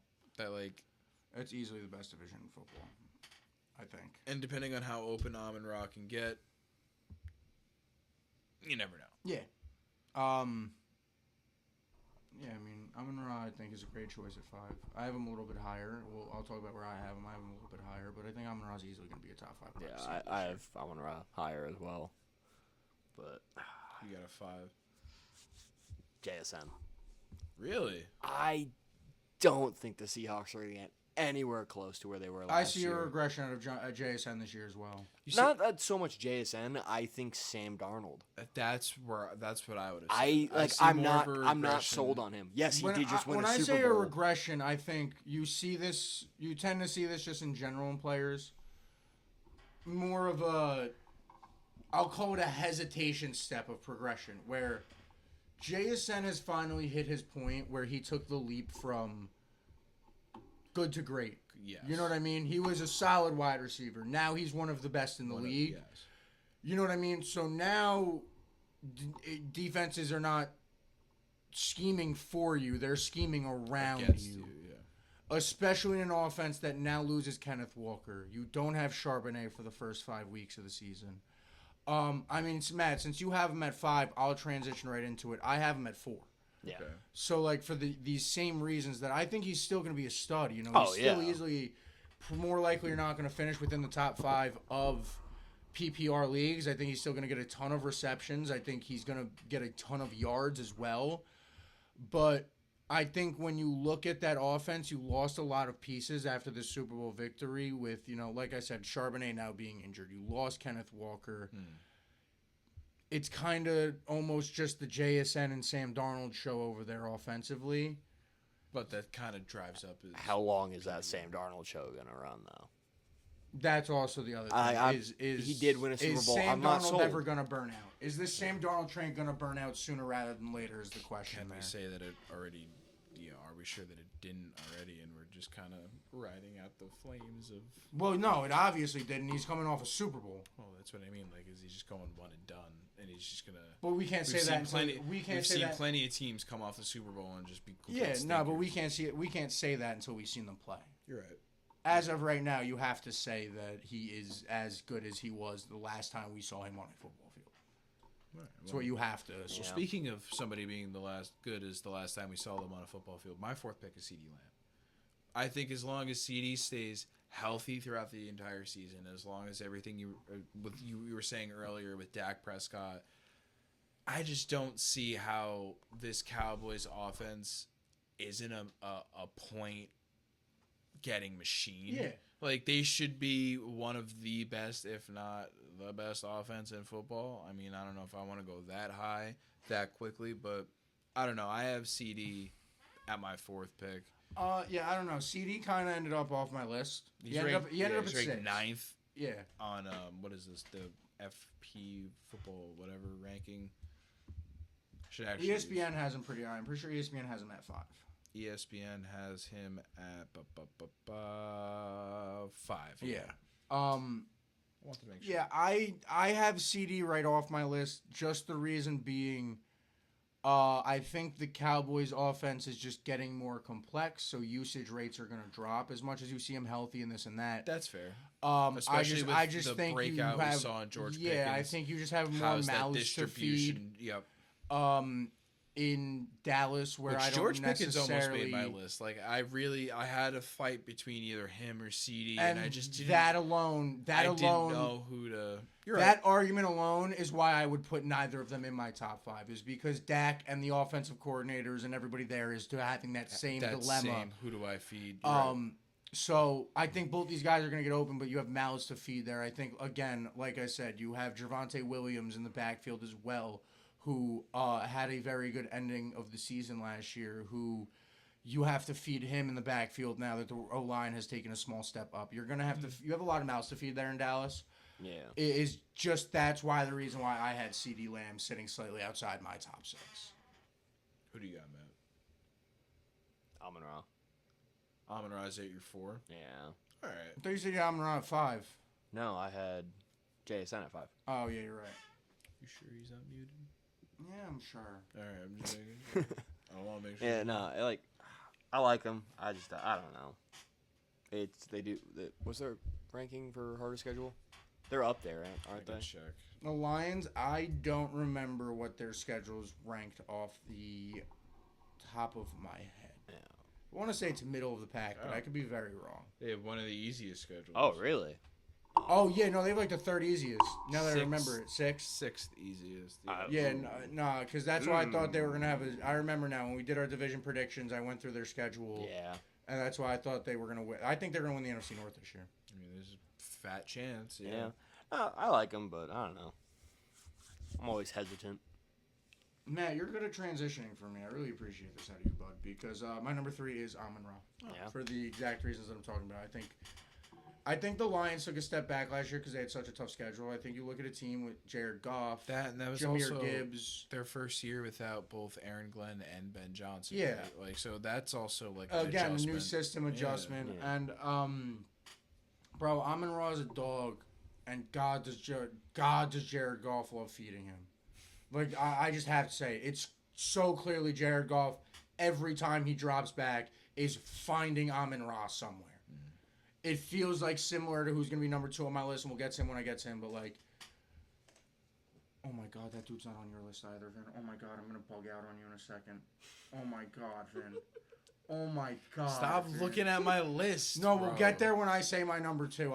I'll save the bug out in a second, but the fact that I just read your wide receiver list, this dude isn't here. Oh my God. I thought I put it together a pretty good list. No, the dude who you think is 6 is like, oh my God. But yeah, Amon-Ra. I have Amon-Ra at 3. Who do you have 3? I have Justin Jefferson at 3. And it's because he's in a new system with Kyler Murray, and I think Kyler Murray... Now you pissed me off, all right? Wait. You said Kyler Murray's a good thing? No, I just think Justin Jefferson's a good wide receiver. And I think he'll... Like, all right, you know what? Let me comment. Vin, you're missing someone. I hope Matt has him at 3 or 2. Now, Matt, who's your 3? Now I just want to move on. Yeah, who's your 3? Because we already talked about Justin Jefferson. You're going to hate me for this one. I think... I know who you're pissed off about. I already know who you're pissed off about. It's Puka, right? Fuck yeah, it's Puka! You have Puka? No, I don't have Puka! No! Thank you! How the fuck is Puka not a top 5 wide receiver? The man gets 12 How is he not top 3? No, I don't The dude gets 12 receptions a game! No. The dude just gets fed the football! I don't think Puka's going to be that good this year. Personally. Bro, the dude just gets fed the football! Spitting on my computer. A loogie on the computer for no Puka in your top 5! No Puka. Oh my Not in his God, top 5. man. Man, at least Matt had you on for the whole A-Chan rant that I went on. Matt was somewhat on your side, bro. No Puka. No Puka. You sat here before the show and you go, yeah, I don't want to look like a stooge. No Puka makes you look like a goddamn stooge. I hate to break it to you. The other guys I have above Puka, I think are better than him. I don't know. Like, I can see people flipping on me for not having CD in my top 5, having Justin Jefferson over CD. I argued putting Puka over Jamar Chase. I'll even sit here and say that. I sat there for a solid 30 minutes thinking I might put Puka Nacua over Jamar Chase. Nah, that's wild. That's wild. I mean, Matt, I'm assuming that's who you had at 3? Puka? Yeah. No. Oh, who do you have at 3? Now I'm scared. I have who I want to put at 3, but I know it's not at number 3. I'm terrified. You're scaring me. Deep down in my heart, Let's get to I it. think Neighbors is going to have a great year.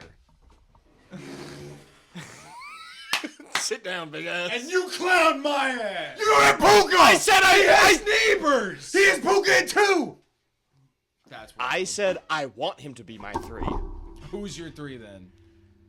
And honestly, bro, I will sit here. Don't. Neighbors in my top.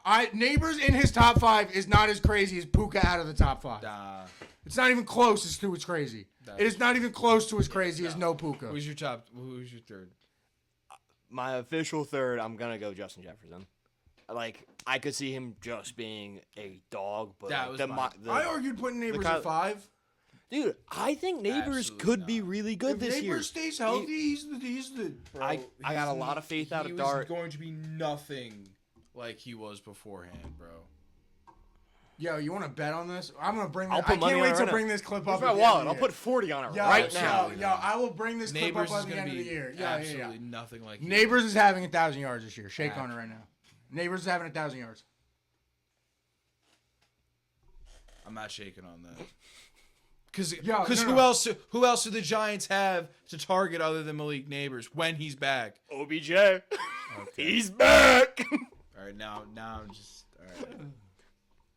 Put the money where the mouth. Bro, you have to show up in a Giants jersey. All right. If Malik Neighbors has 1,000 yards, he won't. At the end of the year, Malik Neighbors has 1,000 yards. And the day he hits it, you will be wearing. And a if he Malik Neighbors doesn't, jersey Logan has to wear a Vikings jersey. Okay. For what? Yeah, that was like random. I'll wear Diggs. Oh, A Diggs Vikings jersey. no. I'll wear a Jefferson jersey. I was about to say that's wild. My gosh. Gotta bring up that wound. Sorry. All right, number 2. Puka. All right. Like, bro, It's too obvious. Like Puka Nacua, bro, is so good at football. He gets open. His route running is insane. He's the best receiver there.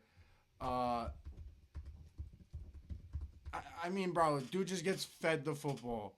Over the past 3 seasons, 8 receptions per game, 7 receptions per game, 105 receptions per game. He averages 7 receptions per game over his career. He has broken the single season record for receptions in a season. The league is called points per reception. He is getting you an automatic 9 points a game. Or 7 points a game. Sorry, I said 9. I was exact. He's getting you on like 7 points a game over his career. What else do you need? I just don't like him, bro. What, you don't like him? What, because he said CTE isn't real? I don't know, dude. Guess what? Antonio Brown kicked a punter mid-game. He was still the best receiver in fantasy that year. He did not kick a punter. He did. He all right. smashed the punter into the ground. Yes. For all of you that knows the kick, yes. He jump kicks a punter in the face mask and claims he was trying to hurdle him. I believe it. But you have Puka too as well? Yeah. Number 1, Jamar Chase. Yeah. Yeah. All right, let's get. All right, bro. No, Puka's insane. Where did you put Puka? He's not in my top 5. I guess he'd He'd be in my top. He'd be number 6. Yeah, he'd have to. Would he be 6 because we're bullying you, or No. Okay. No, he'd be 6 because I do agree with what you're saying. It's just I don't know. I think Amon-Ra, CD. I'll Justin be honest. Jefferson, I feel Jackson like Smith-Njigba and Jamar Chase are all gonna get fed. I feel like tight ends were kind of obvious. I think there might be 1 or 2 we kind of switch up on, but I think the echelons of tight ends is kind of broke. You know, I have Colson Loveland at 5. Same. I think there's somebody in that Bears offense who's going to be top 5 in that position. I think it's obviously going to be Colson Loveland. It's going to be their, yeah. He had a slow start last year, but he's done very well. Wasn't he like Caleb's favorite target last year? Caleb loves him. And Odunze's usually going deep. They like to use the speed of Odunze on the outside of the formation. So yeah, I mean, I see a big year out of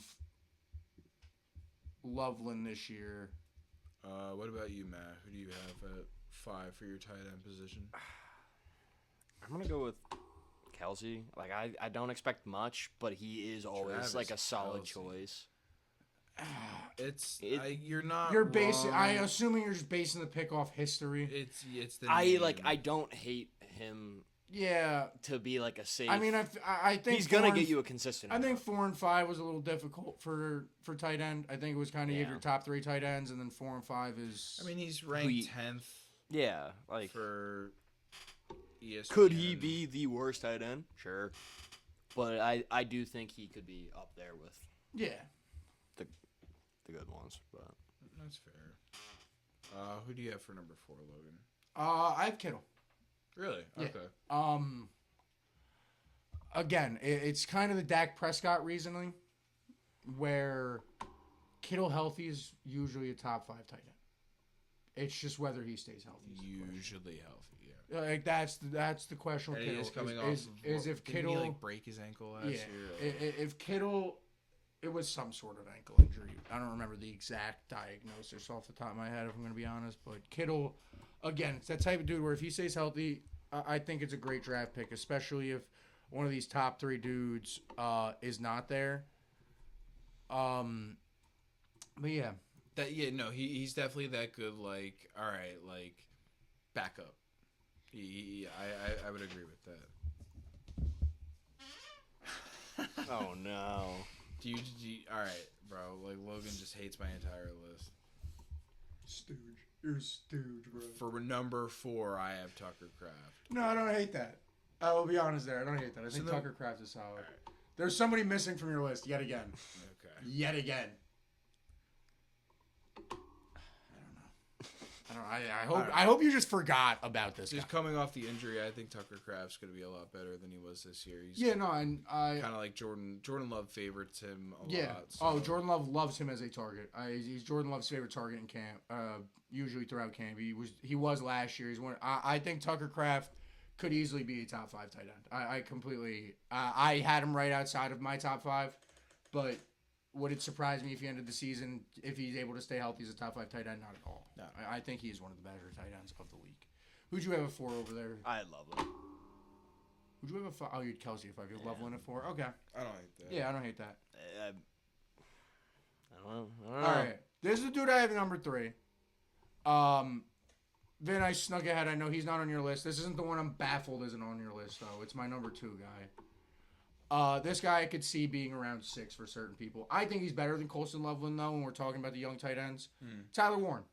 Yeah. I think Tyler Warren... Indiana guy, yeah, I think Tyler Warren... Again, we were talking about an offense with Jonathan Taylor where that's a short yardage offense. It's a beat you down your throat type of offense. And part of that offense is finding Tyler Warren open, finding Tyler Warren in that short yardage, and getting him those 7 yards, you know what I mean, those 5 yards on those short option routes, those short out routes, and finding him. And Tyler Warren is also a dude, huge red zone target. Huge red zone target. If I remember correctly, he had, how many was it? Let me just look it up before I say the wrong number. But... yeah, he had 4 touchdowns last year. All those came late. I expect that number to go up. I mean, we're talking about a dude who's 6'6". Like he's able. He has an insane catch radius. And like I said, he's Daniel Jones' favorite target. So, and in an offense, when we looked at the wide receivers and said, "What the hell is this wide receiver room?" It's Tyler Warren's that wide receiver. He's their number 1 wide receiver. So that's why I have him at my number 3. I don't hate that. Who's your number 3? My number 3 is Dalton Kincaid. I picked Dalton Kincaid because I've seen him a lot, just because I've seen the Bills play the Jets a lot.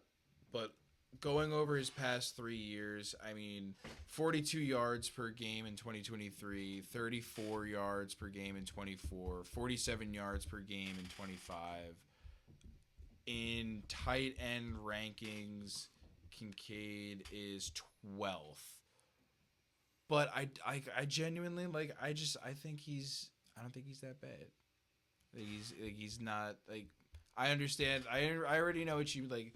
Yes, I have him over Brock Bowers. Yes, I have him over, like you said. Bro, you don't have Brock Bowers on your fucking list. No, I don't. Who else is Fernando throwing to? He's just handing the ball off. Hence my point. It's the same thing. It's the same reason with the Colts, bro. That whole offense is going to be a short-range offense of finding Brock Bowers in space, letting him get open, and giving the ball to Ashton Genty, because you have no wide receivers. Brock Bowers is your not wide receiver 1. And I get it. This is an injury. It was a PCL injury and at tight end. It could affect him, but not in your top 5 is crazy. I understand not maybe I have him at 2. I could understand if you sat there and said Brock Bowers is 4 because he had a down year, got injured. But Brock Bowers not your top 5 to me is a little bit crazy. But I mean, I don't know. Kincaid's always that sneaky dude. Kincaid could definitely be sneaky. He's a target that Josh Allen likes. Ben, that's the thing about your tight end list that I was saying before, is it's not that I hate who's on it. I just don't like that Brock Bowers isn't. You know what I'm saying? But the dudes you have on it, I see in general. I just don't see how any of them are better than Brock Bowers. Yeah. You're going to have to convince me for your number 2, too. You were going to have to do some convincing for that one, that I'll admit. Matt, who'd you have it 2? Or no, who'd you have it, what were we at, 3? 3. Yeah, I had Warren. Warren. Yeah. Fully depending on the Colts, on how they actually play as a team this year. I think no matter what, when you look at a team like the Colts, you're looking at a team that they'll be good. Is going to thrive through the tight end, because even if Daniel Jones gets injured, what are you going to do? You're going to limit mistakes. You're going to run short plays. You're going to do what they do in He'll the get first you half. your You're just not points, going to open but- up the playbook when Daniel Jones gets comfortable with a backup quarterback if he can't stay healthy. Or he tends to struggle. You're going to limit those mistakes, I'd assume, as a head coach and a play caller. But yeah, I don't know. 2, we talked about it for a little bit. I have Brock Bowers. I think he's going to bounce back after this injury. I think you're looking at another offense similar to who are Vegas or not Vegas, the Colts, who we were just talking about. Yeah. Where you have a lack of depth at the wide receiver position, so you're going to look at a spot here where you have, especially with a young quarterback like Mendoza or a quarterback like Kirk Cousins. Those are quarterbacks where, like, Kirko likes to sling the ball. Don't get me wrong, but Kirko likes his tight ends. You've seen it everywhere he's been. Hawkinson was a big target for him. In Atlanta, Pitt started to get going a little bit with him. You see that Cousins likes his tight ends. Young quarterbacks as well tend to like their tight ends. So I think Bowers, again, I see it a little bit with, if you're really scared of that PCL injury, but I think hands down Brock Bowers is the second best tight end on this list. That's fair. That's totally fair. I don't know. It's just I got burned by Bowers last year in injury. So I'm a little sour on Bowers. Sour on Bow. But Cow bow. my number 2 pick, Sam Laporta. See, this you got to convince me on. See, the only reason Sam Laporta, I could see at like 5. At the only best. reason I say this is just because I expect a big breakout year from Sam Laporta. He's one of Jared Goff's favorite targets down there, besides Williamson and Tesla. Plus, you also lose Montgomery, so you need another target down there. I don't know. I just feel like Laporta's going to take that step up, and he's kind of one of those sleepers that nobody's really talking about. Yeah. That's really my whole reasoning. Maybe number 2 is a little high. Yeah. That's Who you how got I feel. over there? Brock. You got Brockett too. Yeah. Same reasons as me. Kind of just like he's an easy one. Like I think it's an obvious thing for, like I said, it's the offensive system there. I don't see where there's not much for Mendoza or fucking Big Kirko to throw to. So Nah. I don't hate He's the kind of idea the of a only couple option. short in routes. And he's another dude like a Loveland, like this modern tight end, like a Tyler Warren that is a wide receiver. Like, as much as I'm saying he's their number 1 wide receiver because he's the number 1 target, like, no, you're seeing Brock Bowers move out wide. You're seeing Tyler Warren sit in the slot. Like, you're seeing these dudes move out wide and sit in the slot and run these option routes off the line of scrimmage as well as on the line of scrimmage. Yeah. Number 1, I think, is consensus at this position. I think he's been number 1 for like 2 straight years now. Trey McBride's just a dog. It doesn't matter who the hell is playing quarterback for the Arizona Cardinals. Yep. Trey McBride's going to get his dues. Yeah. He's going to get his money. He's going to get his yardage. He's going to get his catches. He's going to do what he needs to do. I mean, again, another dude who's just so athletic. You could find him anywhere on the football field. You could find him lined up on line of scrimmage. You could see him in the slot. He could be off the line of scrimmage. You could see him at wing back. He comes out of the backfield in some format. He just does some ridiculous things.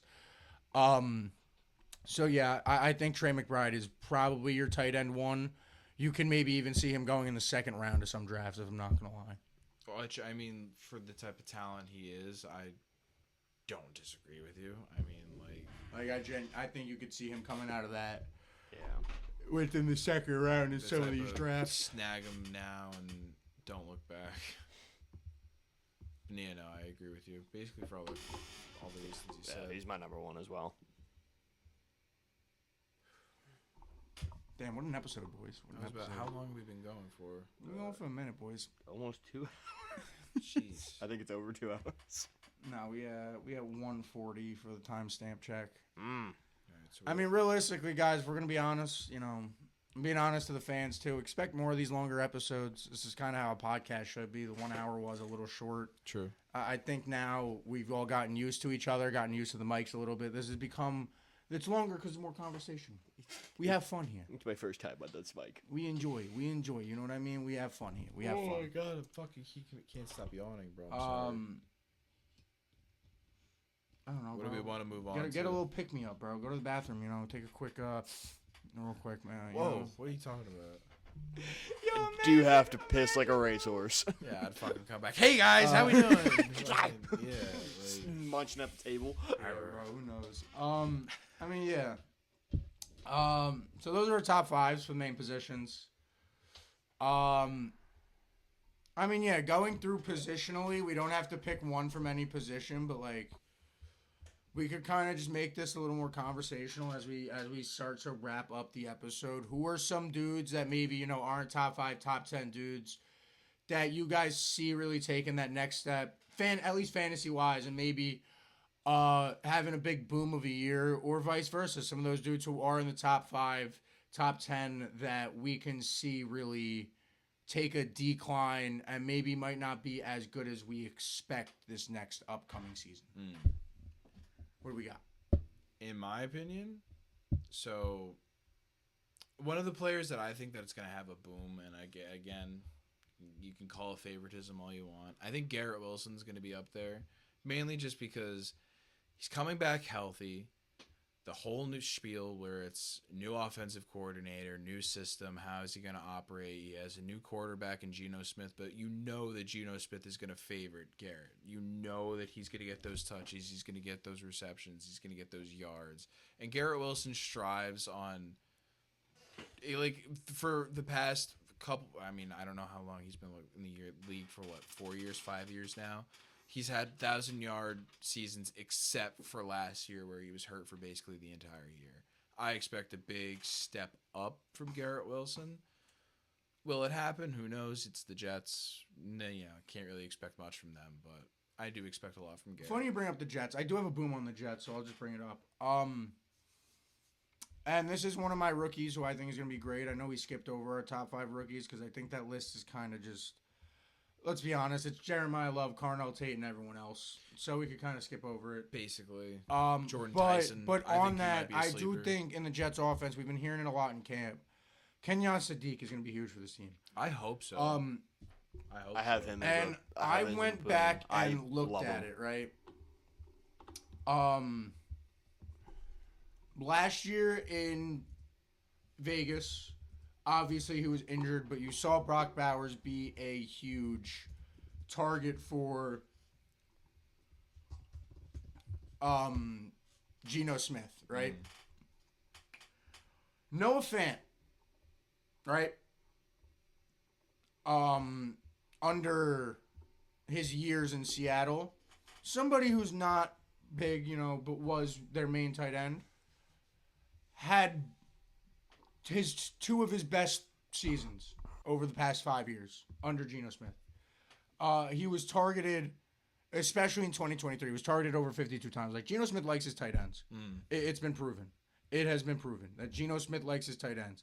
And in an offense run by Frank Reich, I think Frank Reich is smart enough to know how Geno Smith operates, and Geno Smith is similar to a Daniel Jones. Geno Smith is similar to one of these guys that, like, Geno Smith is a talented quarterback, but sometimes you just have to help him help you in a sense and limit those mistakes through play calling and not make him have to, you know, read a full defense downfield and try to go get, you know, 7-8 yards on this play. You know, run an RPO for a quick screen or a handoff and make that decision. You know, run a quick slant RPO, and if you don't have it, hand it off. You run play actions where you have this quick option route if nothing's open.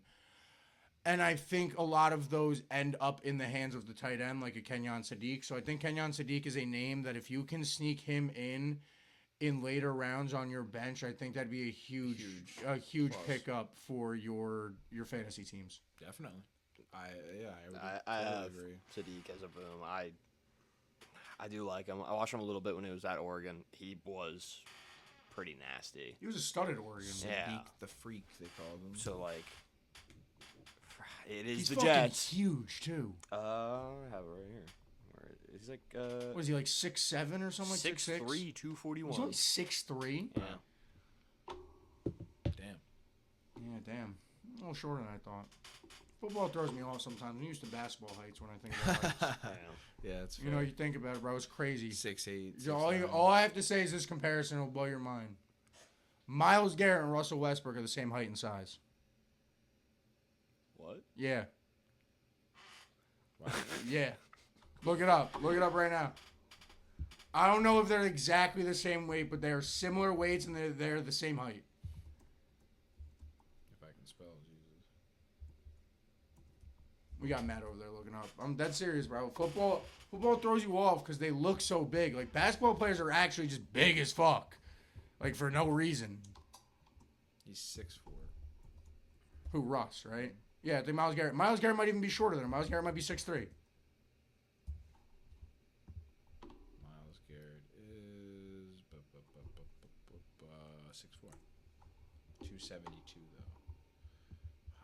How heavy is Russ? Oh yeah, well, all right, never mind. Westbrook ain't 272. I'll give him that. Westbrook says 190 to 1. Yeah, I was about to say but they're the same height. Yeah. All right. Well, still, that's crazy. Jeez. That's crazy. To think. You know what I mean? Westbrook looks tiny on a basketball court. Myles Garrett looks huge on a football field. Well, you also have, people my size on a football field. So. Yeah. I mean, I don't know. Another boom I have. When you look at like ESPN rankings and at least go based off of these, this one isn't as boom as like maybe like a starter, but I think this dude could squeeze into flex spots, especially if you're in a 12-man league. Isaiah Pacheco. Okay. Pacheco's in Detroit now, and as much as we hype up Jahmyr Gibbs, I don't think that the system is going to switch too much that we're going to see. This 100% of Jahmyr Gibbs. I think we still see another running back in that system. I think Isaiah Pacheco has proven he's very good out of the backfield on third downs for that exact situation of a third and you know what I mean, a little dink and dump to Isaiah Pacheco in certain situations. I think we'll see a lot of him there. ESPN has him currently ranked as running back 45. I could see him finishing within that 32 to 30 range and end up being a solid flex for somebody later in the season, maybe on a bye week, and a solid bench piece for a fantasy team, definitely. Nice. All right. Another boom for me was Tedero McMillan. I don't know. I just think coming off of offensive rookie of the year. So you think Tet, like a boom for Tet, because he's 15 right now on ESPN. A boom's him finishing like top 10. Yeah, almost top 5. I mean, with the division he's in the NFC South, I think it's totally possible. Totally possible. No, I'm not saying it. I'm just is he not like one of the most consistent targets on that team? Yeah, no, 100%. He's the main target. I think Tet's going to take a huge step. About you, though. I want it as a former Browns fan, Judkins. I want him to do really good. See, like, I don't know. Judkins and, like, that's kind of no offense to you guys. It's kind of how I feel about Tet. Like, I feel like those are cop-outs for a boom category because you're kind of expecting those young guys to take the next step. Like, Tet's coming off a Rookie of the Year performance. You're expecting him to take that next step. Judkins, just had an exceptional rookie year as a running back. He's going to be that RB1 there now in Cleveland. You're expecting him to take that next step. You know what I mean? Yeah, Judkins is at 17th. I don't know. I just feel like there wasn't much out of him last year. Like, I think a good young running back that we could see boom would be like a Monungai. I could see Monungai by the middle of the season taking the starting spot by DeAndre Swift. If Swift isn't having a similar season to last year, I could see Kyle Monungai being the starting running back by week 8, week 9. And you know what I'm saying? Yeah. The majority of carries will flip-flop as the season progresses there. Like, I think that would be, personally, obviously you don't have to choose the same one as me. Like, I also have RJ Harvey in Detroit, or in Denver, I mean. Like, okay. I think we're going to see a decline of J.K. Dobbins. And RJ Harvey's young. He's a rookie. He showed late in the year that he was great. I think we see him get majority of the carries by, week 8, week 9. Matt just choked over there, guys, in case you guys didn't hear that. Choked on air. What the fuck? That's what he claims it's going to be. It definitely wasn't a big fat... What? What are we talking about? I will mushroom stamp the camera. Matt's going to have a speed rage out mid-video one week. I mean, I'm not going to lie. I almost did when this motherfucker over here said Puka's not a top 5 wide receiver. Oh, my God. that's nuts. Like, I know we're doing fantasy rankings, but oh, my God, bro. No Puka is crazy, Vin. No Puka is crazy. All right, who's your bus? You want me to go?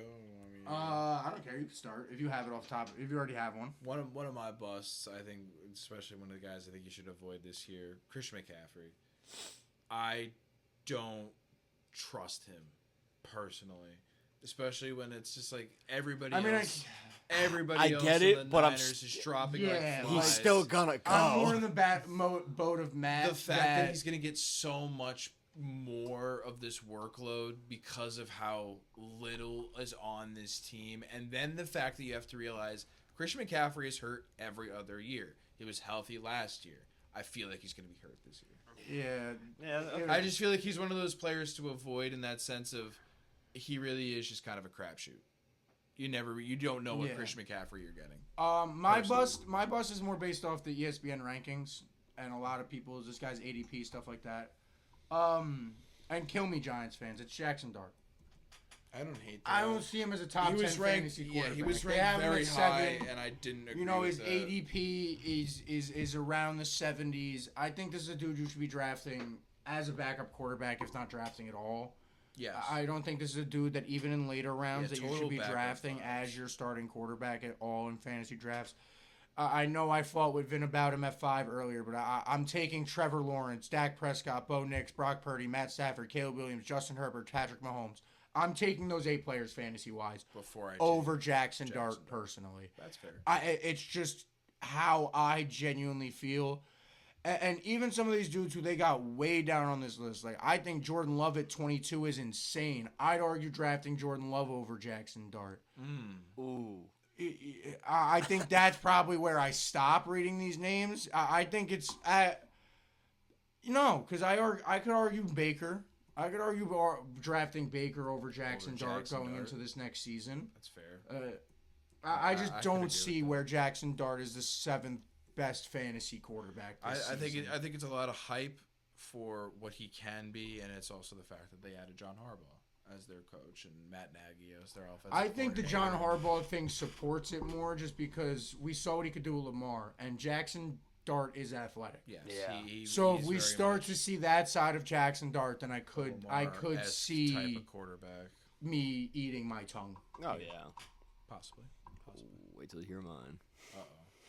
Who do you got? I don't think Jeremiah Love is gonna be that great. And that's I don't hate that either. It's the Genty scare. It's yes. It's the also Genty scare. The Cardinals O-line. It's ranked 22 to 26. Yeah, it's not great. I don't remember. But so like, I don't know. I loved him at Notre Dame. I did. I think he will be very good. He'll be good, yes. I don't think I just think there's a chance we get a slow start. Yeah. I don't think he's going to be worth it in the long run to draft and all that.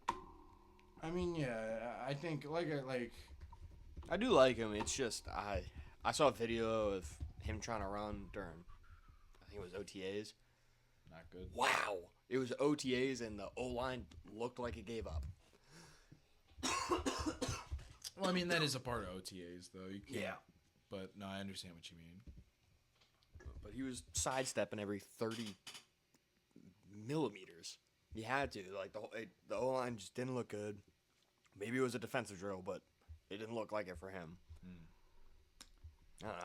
I don't have a ton of faith in him. And then that goes with my other one, Carson Beck. Well, Carson Beck that's just one of those. Is he even going to start? yeah, I mean, Is he even going to get like actual field time I think he'll this get year? time. I don't know. I don't think so. oh, mark my words. Carson Beck is a starter by the end of the season. By the end of the End season. of the season, yeah, for sure. No, by like We're talking about now. We're talking about like can somebody who can get you points now. Well, yeah. Carson Beck is not. No, fantasy wise, I wouldn't go near Carson Beck. But I'm saying if we're talking about just football wise, like Carson Beck's a starter probably by the trade deadline. Probably. Yeah. I don't know. As a Texas fan, But him, like you were saying with Jeremiah Love, like you go back to years before. In 2017, CMC was a first-round running back drafted. He finished as RB15. Fournette finished as RB8 in 2017 as well. Zeke finished his RB2 his rookie year. Melvin Gordon was 53 his rookie year. Todd Gurley was 5 his rookie year. You had Genty last year who struggled, as many know. You have Omarion Hampton was pretty solid last year. But my point is a lot of these players got drafted to better situations. Yeah. When you look at players who were drafted to the bad situations, like Melvin Gordon when he goes there, CMC at the time where he goes to where he goes to Carolina. Yeah. Those are teams that struggle, and both those dudes finish outside the top 10. So I agree with you that Jeremiah Love probably is not a top 10. Lucky if he's a top 15 running back this year. I'd like to see him do good, but I don't think he's worth it in the long run to pick him up through the draft. Yeah, I mean, I don't know. I think it's gonna be fun. I think we're gonna do a fantasy special here on the channel, a Log Sports Media Fantasy Draft Special. Oh, it's gonna be great. On that Tuesday night after the Log show as well. I think it'll be a great day. Very intense, a lot of making fun of. Stooge over here doesn't have Puka in his top 5, so I think I'll end up getting Puka in the first round over him at least. That'll feel great. Puka's not a top 5 wide receiver, bro. He's a top 5 pick. He's a top 5 overall pick, arguably. Yeah. All right. We'll see how he performs. I don't know. But it's getting late. It is getting late. We've been recording for a minute. Give you guys a long episode this week. Thank you guys so much for tuning in. Get used to the Stooge over there off camera as well. I had Puka. Yeah, but you're still a Stooge. But yeah, thank you guys so much for tuning in. I'm Logan. This is Vin. That's Matt. Peace out, y'all.